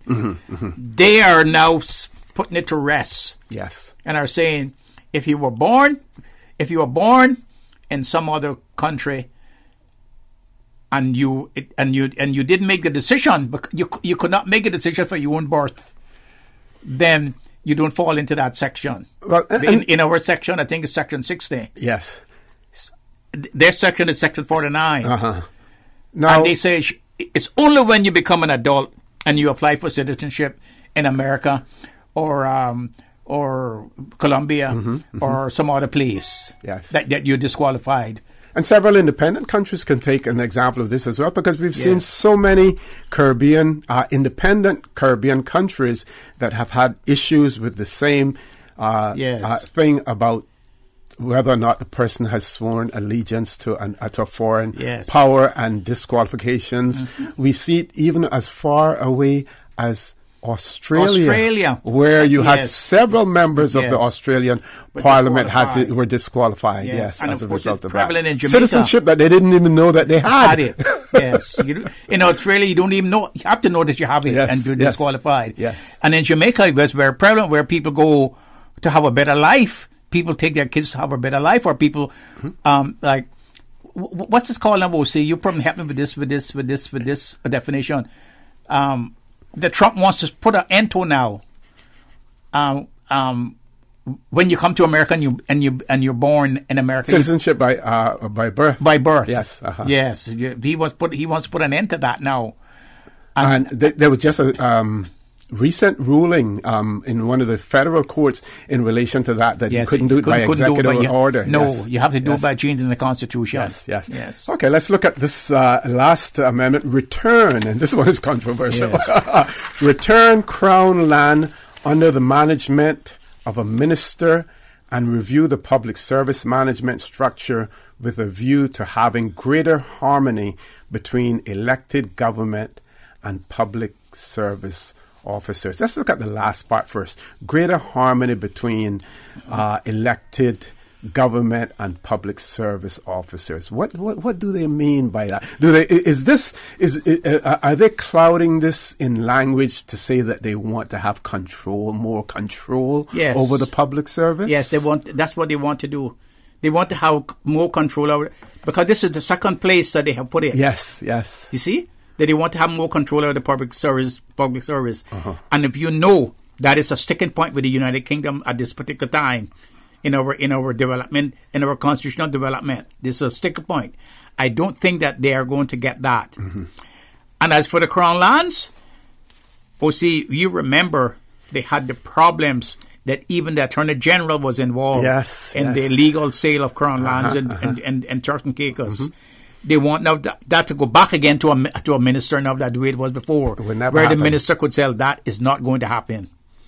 That is not going to happen. Let's talk a little bit about the other part in terms of this greater harmony. We've seen in independent countries that has been one of the sticking issues. You cannot have a public service where the public service changes when administrations change. That is unhealthy for any thriving democracy it's unhealthy for good governance and everything else to have the public service subjected to elected members. Well, you see it in America right now. And America's a great country with 300 or 400 million people. Yes. And you see the problem that is causing there when one president comes in and changes the whole, and not the whole, but make substantial changes in substantive public service positions. It disrupt the whole thing.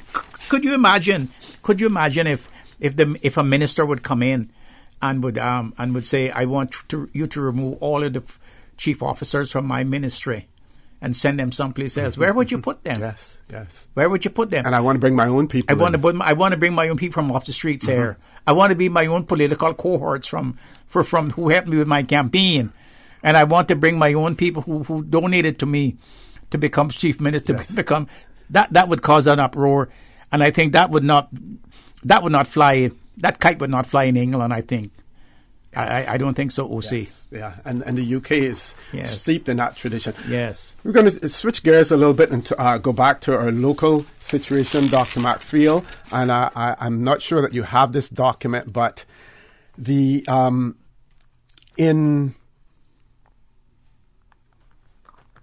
June, was it June of this year or August of this year, that we had the visiting members of Parliament from the UK.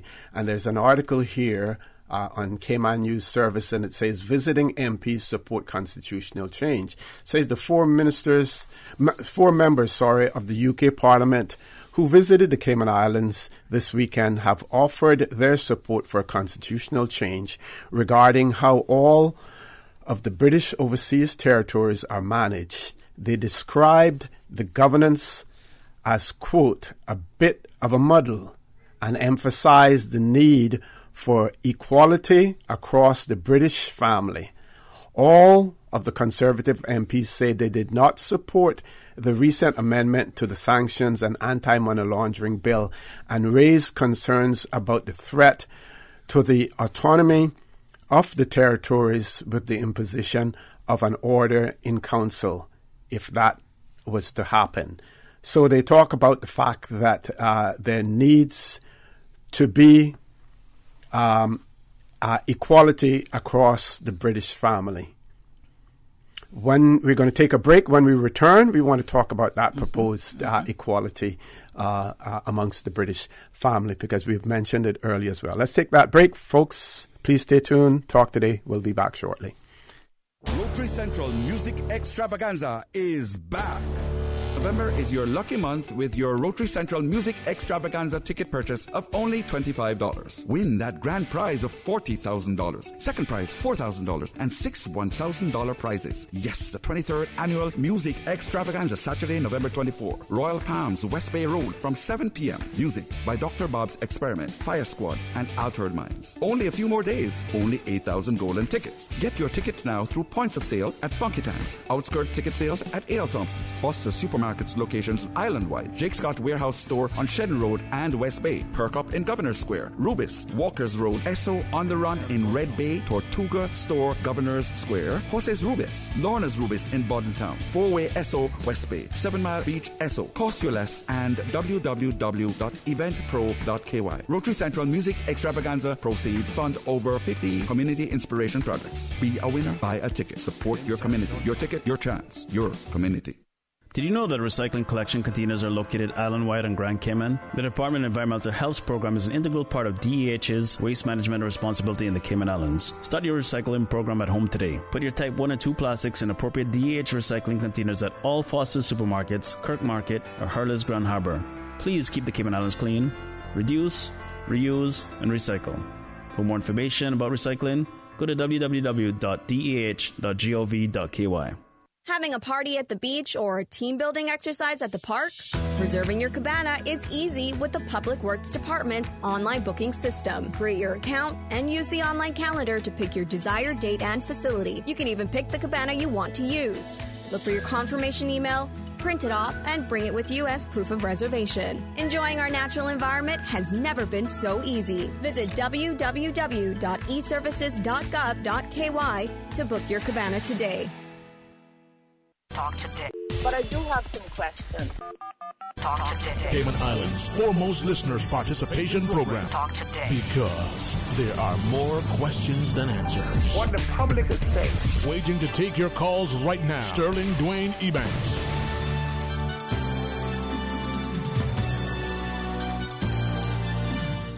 Good afternoon and welcome back to Talk Today. Orrett Connor filling in for Sterling Dwayne Ebanks in the studio with me, Dr. Steve Macfield. We're discussing constitutional changes, in particular, proposed constitutional changes, in particular here in the Cayman Islands as well as the Turks and Caicos Islands.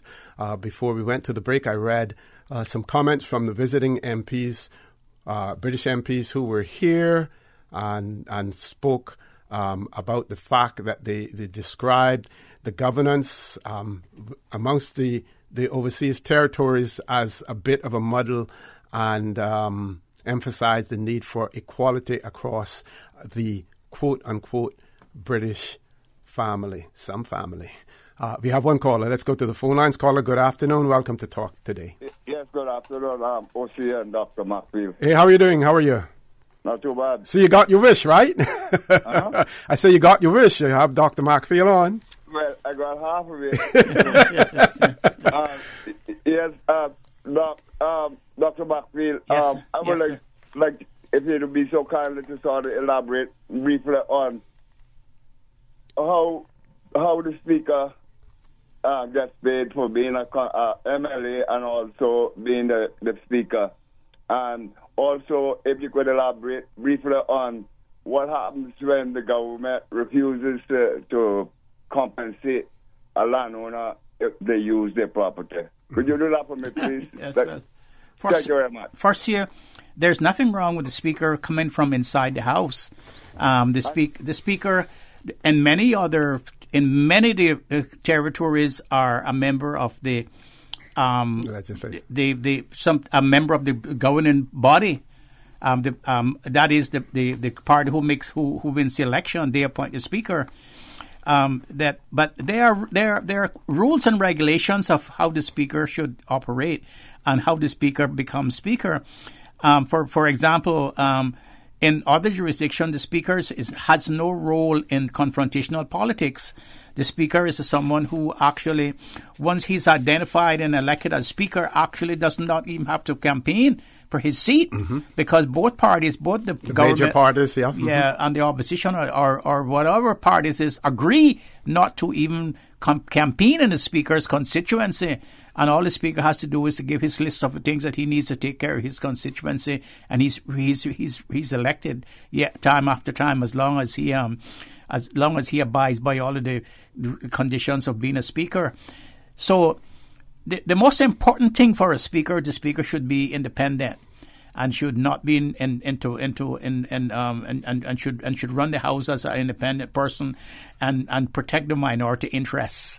Because there's an old saying, and you hear it on this radio station so many times, people call in, the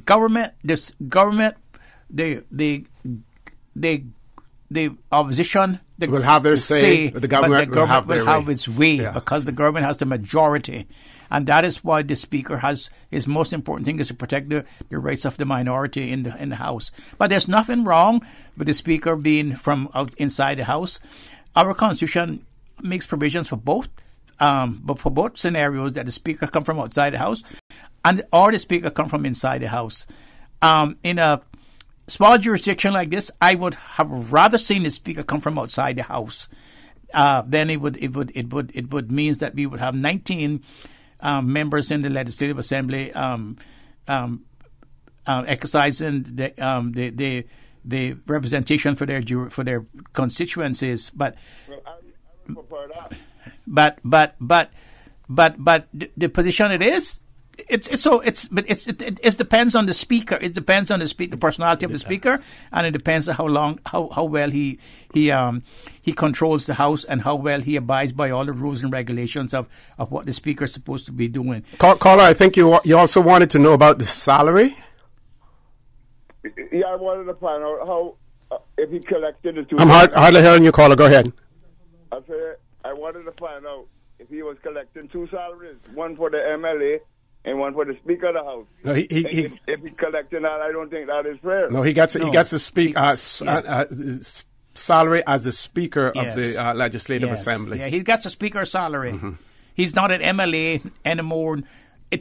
So technically, he's an MLA because he was elected as member of the Legislative Assembly, but now he's the Speaker of the House. But this is, again, Dr. McFeel, is where our Constitution falls short in terms of expanding on that whole role of Speaker. We say it can be from within or outside, but we need to say more if the Speaker is chosen from within, what obtains in that particular situation, and what obtains if he's chosen from without. Yeah, that is because we didn't address that in 2009 when we went to London. That was not addressed. We just accepted that there would be a Speaker, and we haven't done anything since that. The time that we agreed to we would not have a president of the Legislative Assembly and replace him with Speaker. Okay, we want to thank that caller for that. But he wants to know about compensation. Well, sir, if the government refused to pay you and you think that you have a case against the government, the first thing to do is go to a law firm and see a lawyer and bring an action to get compensation. I'm sure if you're right, I'm sure that if you're right, and that you deserved it, and that a court of justice would rule in your favor. Okay, we lost the caller there, okay. But I'm sure that he heard that advice that you were getting. Now, do we leave this whole issue of the Speaker to convention and custom? Like the UK, in the UK, it's more convention and custom than anything else. Yes. Can we afford that here, or do we really need to put it in legislation? Well, I think if as mature legislators, I think we should follow the UK position and the position in Canada and New Zealand and all those other places too, and even as far as even as bad as we paint Jamaica. The speaker there is by customs and convention, and even though the Speaker comes from the party in power, you'll see that there's a smooth running of the House, and you rarely hear reporting in the Gleaner or in the Observer any problems with the Speaker's rulings or any problems with him controlling the Legislative Assembly.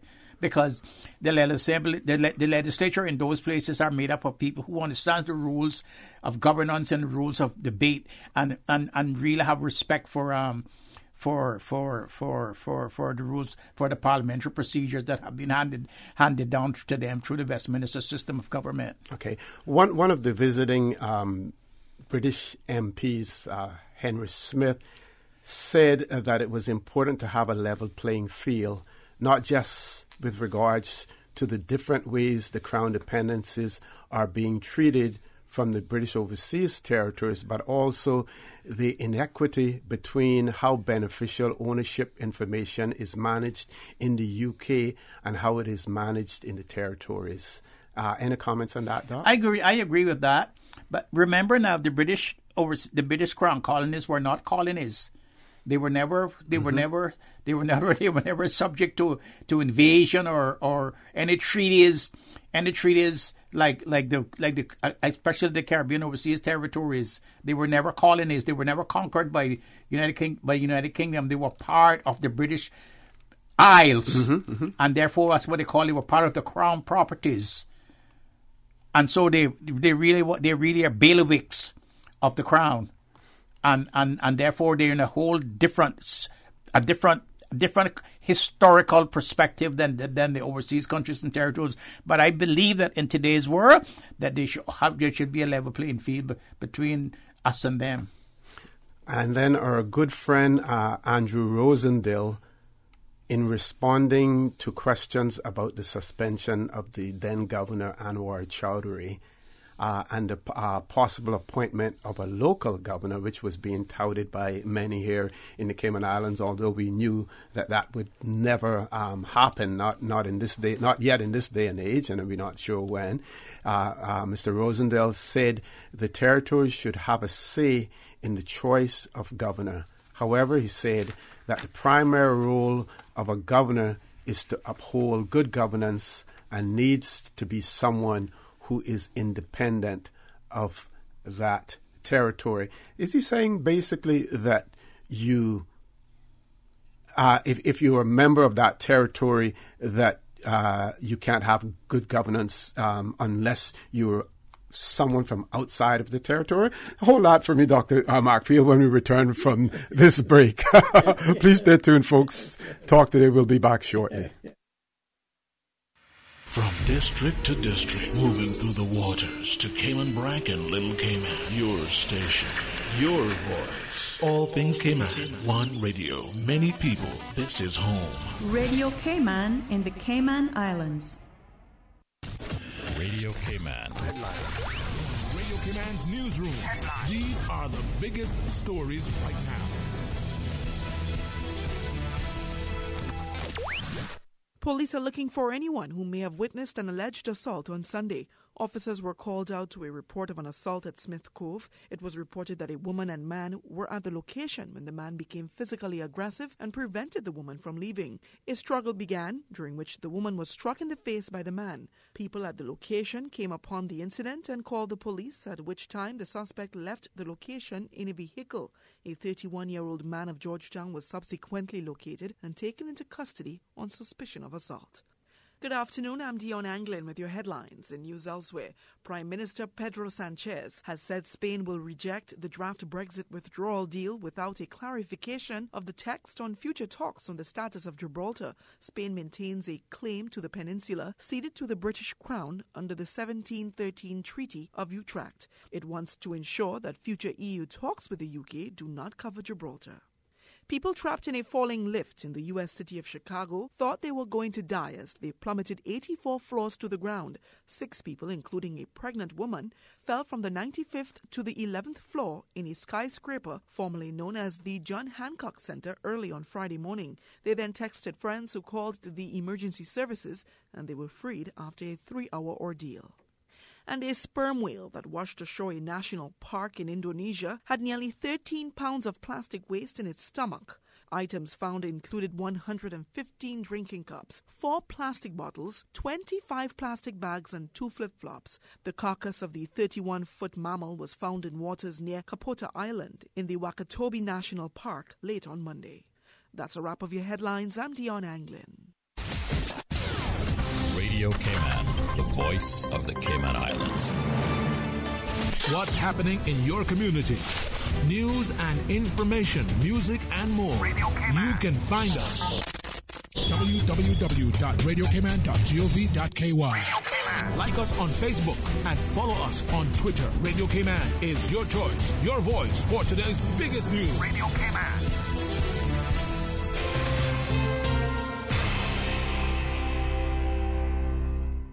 Kirk Freeport's Black Friday sale is bigger than ever with 60% off an incredible selection of watches, jewelry, crystal, and accessories. Get early access to the sale on Thursday night from 5. Bayshore Mall and Cardinal Avenue locations will stay open until 8, and the Strand will remain open until 9. Get unbeatable discounts from brands including John Hardy, Roberto Coin, Bulgari, Chopard, Marco Basico, and many more. Plus, there's an additional 10% off all non-branded sale merchandise. It's Black Friday all weekend at Kirk Freeport. Visit kirkfreeport.com for full details.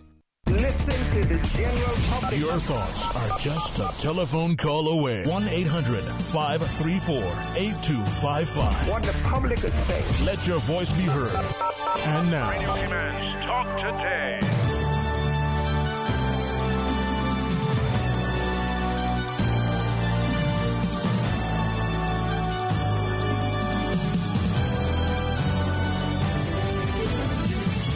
Good afternoon and welcome back to Talk Today. My name is Orrett Connor, filling in for Sterling Devaney Banks, and it is my pleasure to have in the studio with me this afternoon Dr. Steve Macfield. Running out of time because Dr. Macfield has to head back to court, but until he's ready to go, we're going to continue to discuss matters that we believe are important to you. So, Mr. Rosendale said the territories should have a say in the choice of governor.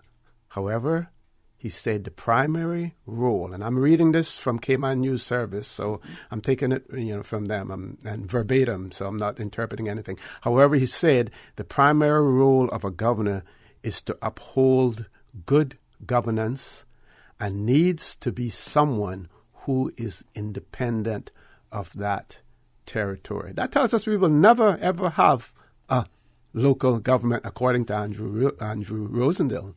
Yeah, we shouldn't have judges either, who are Caymanian judges. Yes, we should. Case. Yes, here is a man talking out of two different sides of the same mouth. Mm-hmm. At first, he said that we should have a say in who becomes governor, but then he's saying it shouldn't be one of us that we should recommend to be governor. Mm-hmm. And so,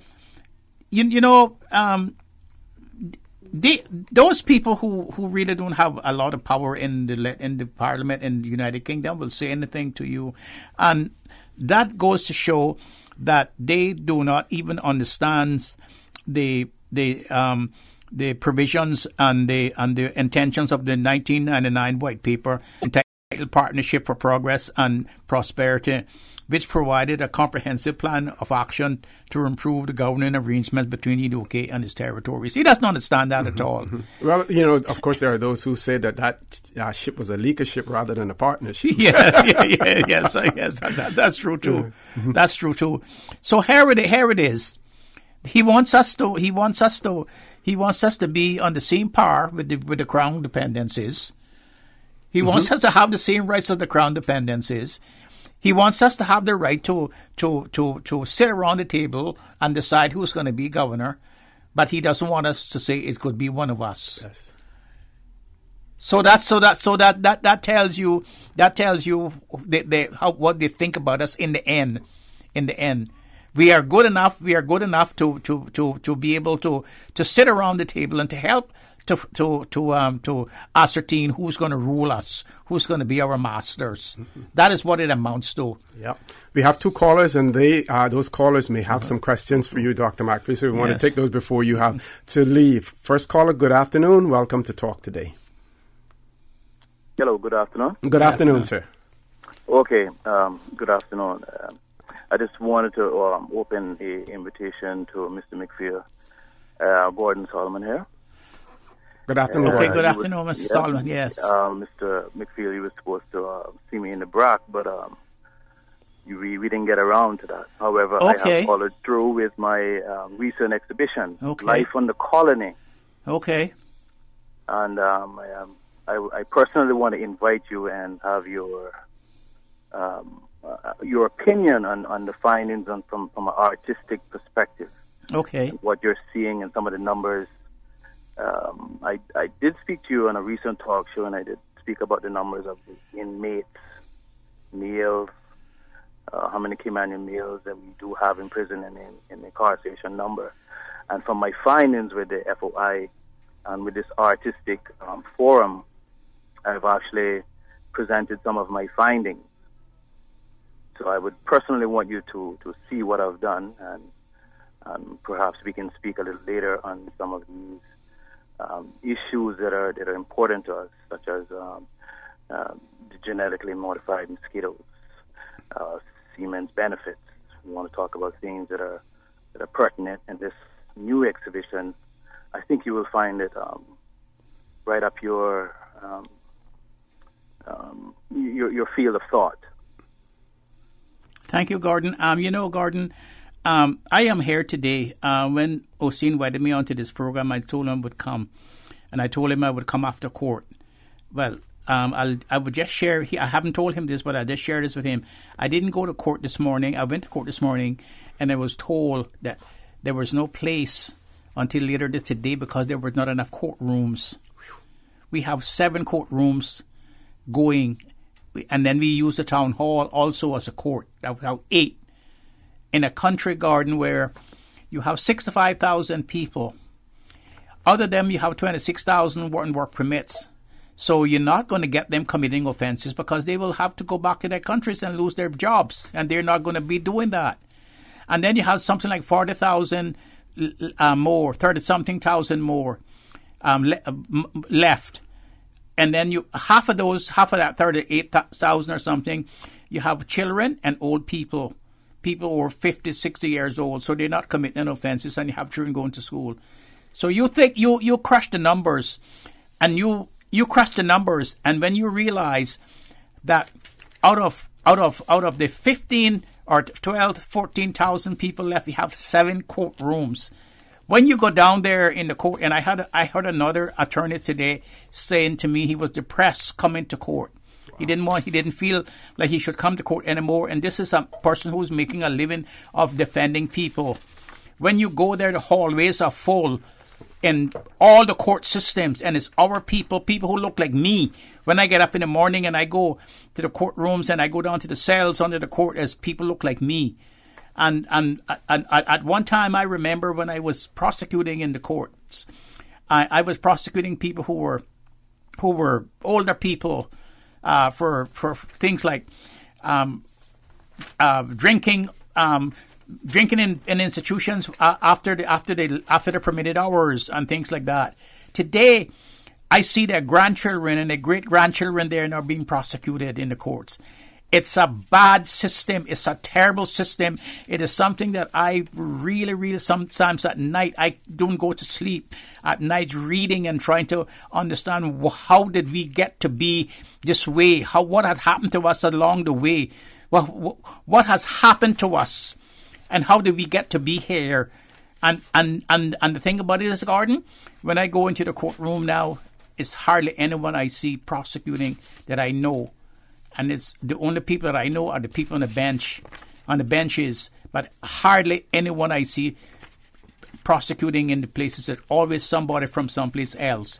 Just like this gentleman Rosedale, who comes and speaks with two different forks in his tongue, and the problem is I don't know what to do about it. I wish I could do something about it, but we have to arrest this problem that we have, and otherwise we are going to be an extinct people. Mm-hmm. Mr. Solomon, I want to thank you very much for that. And obviously, you know how to contact Dr. McPhail and everything. We have one more caller. Let's take that caller before we go to the break. Caller, good afternoon. Welcome to Talk Today. Yes, good afternoon, Mr. O.C. Good afternoon, sir. How are you? Good afternoon, Mr. Mark. Good afternoon, sir. Yes, sir. I just need to ask you 2 questions. And first of all, I agree with the 2 last callers. Mm-hmm. Exactly what Dr. Martin said, that we have to do something about it. Is a question I have, the first question I have is, does good governance mean just following the laws, or having the knowledge to know that when a law is not equally put on or equally constructed with everybody, you know? Okay. And your second question? Second question is, Dr. Marfield, in your times in court, right? Yes, sir.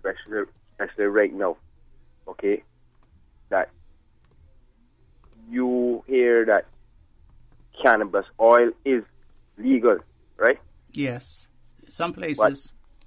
Or you can get a prescription for cannabis oil here, right? Yes, in Cayman. Okay. But when you go to court and the same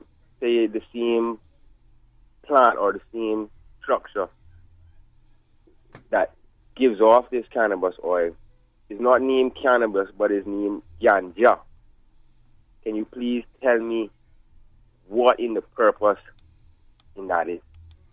Like, what's the purpose in that? Because if you have cannabis oil legally prescribed, for prescription, but yet the plant that gives off the cannabis oil is named ganja in the court, not cannabis, can you tell me that if that's not a way to dodge human rights obstructions or, human rights penalties? Okay, caller, we're going to take a commercial break, and when we return, we're going to have Dr. McPhail answer that question for you. Doc, I don't want to get you late for court. We'll charge you with contempt of court. Yes. Please stay tuned. Talk Today. We'll be back shortly.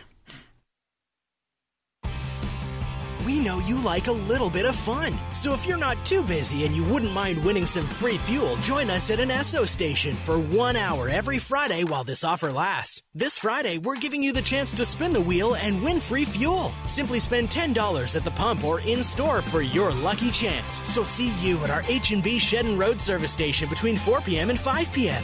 Esso. Energy lives here. The Esso brand is a trademark of ExxonMobil Corporation and is used under license.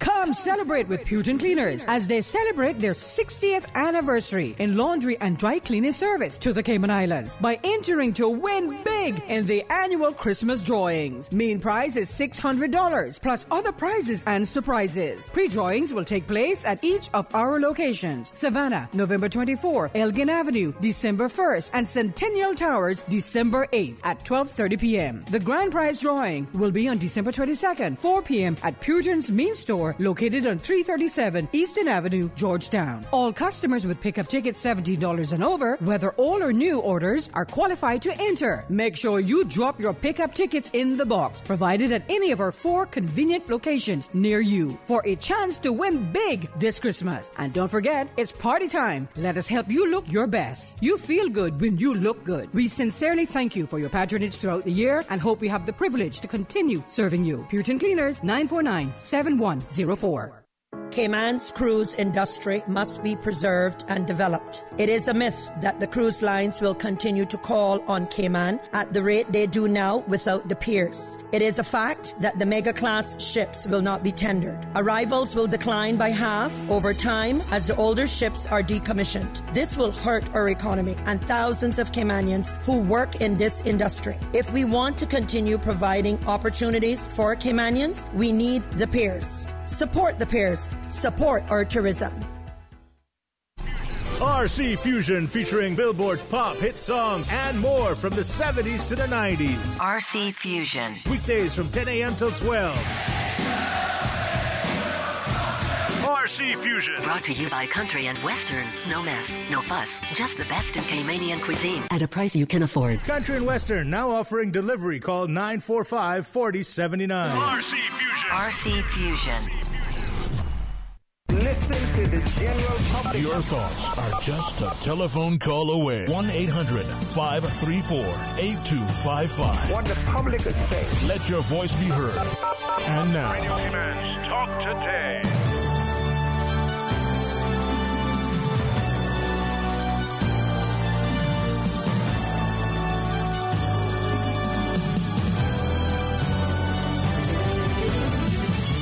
Good afternoon and welcome back to Talk Today. In the studio with me, Dr. Steve Macfield, and I am Orrett Connor filling in for Sterling Dwayne Ebanks. The last caller I had 2 questions. One had to do with cannabis. The other one had to do with good governance. We have 2 callers. We are going to take those 2 callers in a minute. I want to give Dr. Macfield an opportunity to answer the other caller in the event that he has to leave quickly. Good governance is an indeterminate term used by the international development literature to describe how public institutions conduct public affairs and manage public resources.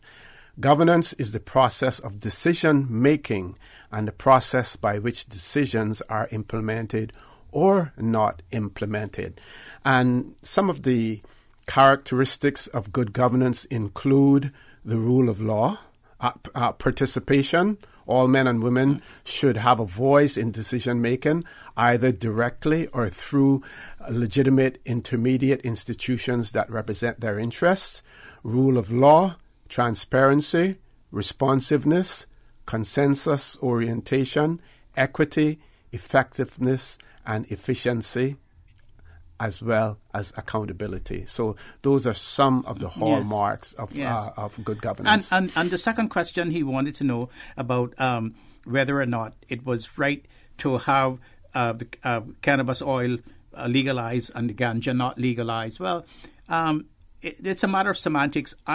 One is legal through the law that the people have accepted as being something good for the health of the nation, and one that people have accepted as not being good for the health of the nation, and that's the ganja, which people say is detrimental to you. I don't agree, but with the countries that have allowed it to be sold in shops and so forth to people. To me, the science on it is still wanting. I believe that it and what I see in the daytime, and this is from my own experience, what I see in the places where I practice law, that it does not enhance the mental ability of the people that I meet on a daily basis. It does not enhance their mental ability at all. And that's what I have to say about it. Okay, let's go to the callers. First caller, good afternoon. Welcome to Talk Today. Good afternoon, gentlemen. Good afternoon. Dr. McField, you mentioned one of your thoughts before the previous caller was you were wondering when did this all occur in terms of what you see in the court system? Yes, ma'am. What's going on when you look across? You see, the litigants are the people that are, local, and the people prosecuting are not, or even probably some of the people defending are not locals as well. And what do you feel? Do you feel what's about the correlation between the lack of Caymanians in the educational system? Do you think there's a direct link to what we are seeing? I mean, clearly we're not a population that is on the decline, to my knowledge. So we should be able to have young people going into these roles as opposed to going into prisons or going into more to the workforce as opposed to prison. Now I see they've decided to purchase more courtroom space. That's right. And once upon a time I said rather flippantly to someone, because I was getting so frustrated with the status of education, was like, well, you know what? If you don't want to improve the schools, build a bigger prison. Well, oh my God, that's practically what they're doing. Because if you're building more courts, then you're going to need more cells at some point. And do you feel I know there is a correlation, but I mean, do you feel like it's a huge something that can be reversed at some point? I mean, it almost seems like it's a genetic, not necessarily genetic, but like a systematic setup for failure. Of course, ma'am. I should say in the 1970s up to the 1980s, there was a philosophy here of numbers, and there was a particular minister who was in education that all they were interested in was to say they had 300 people graduating this year and 400 people graduating the next year. They were not interested in the quality of education they got. In fact, they didn't care if they got education or not. And so we had over nearly 2 generations of people who were put out into the streets and were not able to read and write, were not able to comprehend that the global village was upon them, and able to compete with the people who were coming in, who were better educated, who came from hungrier countries, who came from who were more aggressive and so forth. And bearing in mind that at the same time, those people who had not much education could go and get a jobs on the ships and so forth and go abroad. That was cut off from them. And so they were in this hiatus here in the country where they had no education. And finally, it has all come to the forefront now, where we know what Cayman is going to be like in the next 100 years. You have to have education. You have to be educated. You have to have a skill. You have to be more skilled than the other person, because when you have a system where people can just call up and can get the best educated from England or Europe or Bangladesh or Philippines to come to the Cayman Islands within 24 hours or 12 hours to work, you have to have education. You have to have education. So education, and it's what we don't have. Can you when you sit down, when I talk to people and I tell them that we have 27,000 people on work permits, and they say, well, how come you have so many people that are unemployed and are on welfare? 8,000 or something. The government has to find shelter and food and clothes for them. What happens? Do you see what happens? But nobody wants to talk about the problem. Because what they have done is that they have done what they did to the Indians when they went northwestward from Europe.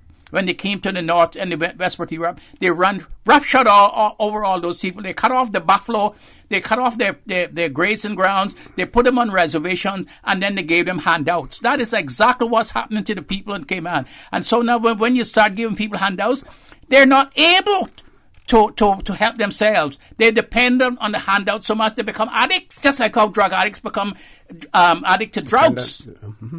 And so this is what has happened to a whole generation of Caymanian people. Yeah, caller, I'm going to ask you to leave us there. Thank you for that. I think we still have about 6 minutes left, and we have other callers online, Miss Susan. One more caller. This is going to be the final call for the afternoon. Caller, good afternoon. Welcome to Talk Today. Good afternoon. Good afternoon. Yeah, good afternoon to all there. I have two questions for Dr. Steele. I know he's a good lawyer and thing. I'm wondering if gratuity is a law in the Cayman Islands, because a couple of days ago I was hungry. I go on at the airport, and got a bottle of water, $2, and then they put gratuity just 15% on that. That's the first question. And the second question, I understand that Jamaicans under the age of 15 and over the age of 70 don't need a visa to come to Cayman. But Caymanians going to Jamaica of the same age need to get a visa to go to Jamaica. Is that correct? Why is that so? I don't know. Yeah, I'll answer the visa one afterwards. Yes. You go ahead and answer the one. There's no law. There's no law that says that you should charge you 50% on your bill. It's only a tradition, a gratuity that you give. It was intended to reward the person who is serving you for good service. That's what it's for. I have been in many places up and down this country, and when I get bad service, I mark out the 15% and give them, and there's nothing you can do about it. There's no law that say you have to do it. It's not compulsory. And so next time you go there to that restaurant or wherever you go, just don't pay the 15% or just don't buy the water. Leave it there. Yeah. Or simply scratch it off. Scratch it off. Because if there's no legal obligation to do that, then but they're trying a thing by putting it on there. Yes, and they think you'll pay it. Yes. Did you get that, caller? I like everybody to boycott it and don't go and deal with them no more. Don't buy nothing from them. Thank you very much, caller, for that. In regards to the other question, when the visa regime was put in place for Jamaican nationals, as we know, the Jamaican government retaliated and then imposed visa requirements for holders of Cayman Islands passports traveling to Jamaica. They required a visa. Since then, we have revised ours to make it, because it was so difficult for some people in Jamaica, especially young people and the elderly, to obtain them. We revised that situation for them, as well as I think it also has to do with if you hold a visa for United States or Canada, that you're allowed as well. Or UK. Yeah. Unfortunately, the Jamaica government did not reciprocate in that area and made no concessions whatsoever to us. We're not getting too many complaints about it, I believe, simply because many holders of Cayman Islands passports also hold a British passport, and you can then travel to Jamaica on a British passport without having to obtain a visa. I still believe that it should be, the Cayman Islands government should be negotiating with the Jamaican government to resolve that whole issue and to ensure that there's reciprocity on both sides of the fence for that. I would venture to say that Jamaica is more dependent on our travel there and the revenues that they obtain from us by traveling there than we are dependent on those coming here at this stage in time. Doc, anything to add to that? I agree with you 100% about that. Mm-hmm. Doc, any closing comments before you... I would just like to say, OC, that the discussion that we've had over the last couple of hours about reforming the constitution in the overseas countries and territories, it illustrates the position of the United Kingdom that as it exists today. The UK has made it clear that it will retain and even strengthen the existing positions that it has with us, the statehood position it has with us, and will certainly not grant further autonomy unless the overseas territories commit themselves to full independence. That seems to be what the position is today. Yep. Which is ironic, because here we have the Brexit situation, and those who want the UK to leave the European Union, part of their reason has to do with their loss of sovereignty in certain areas.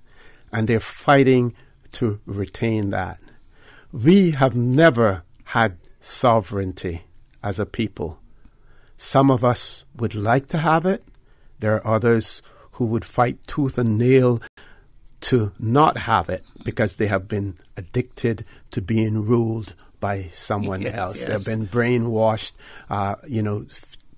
to believe that what others can do for them is much better than what we can do for ourselves, unfortunately. I could never see myself taking a knee for somebody else, for somebody else. I just couldn't do that.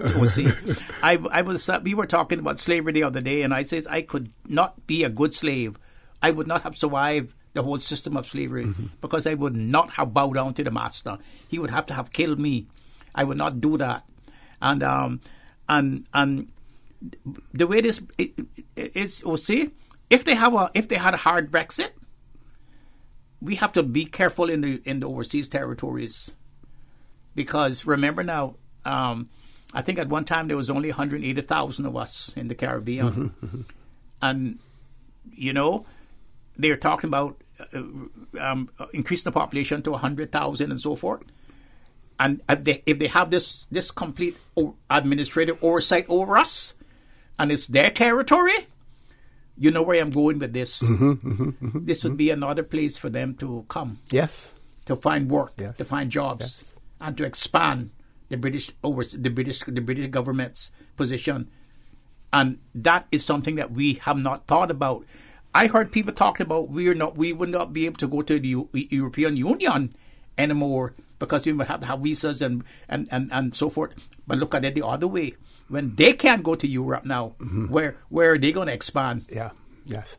I think that part of it is going to be resolved to a certain extent, at least temporarily, at least for at least 5 years or maybe more. Doc, again, I want to thank you very much for making yourself available, and we will try to find more spots to fit you in as well, because we know that this part of any show, be it For the Record or Talk Today with you on there, is extremely popular, and people look forward to hearing from you as well. Folks, I want to thank you for accommodating us today, for sharing in the discussion as well. And I say to you, have a great evening. And tomorrow morning at 7:30, I will be back on For the Record.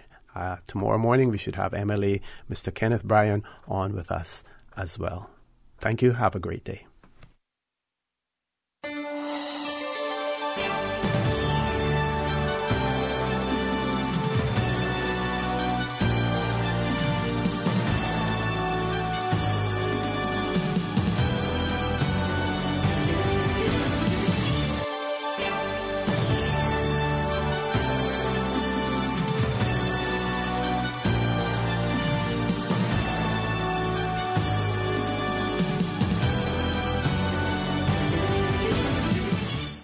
Shaken yet standing firm. This is Radio Cayman in the Cayman Islands.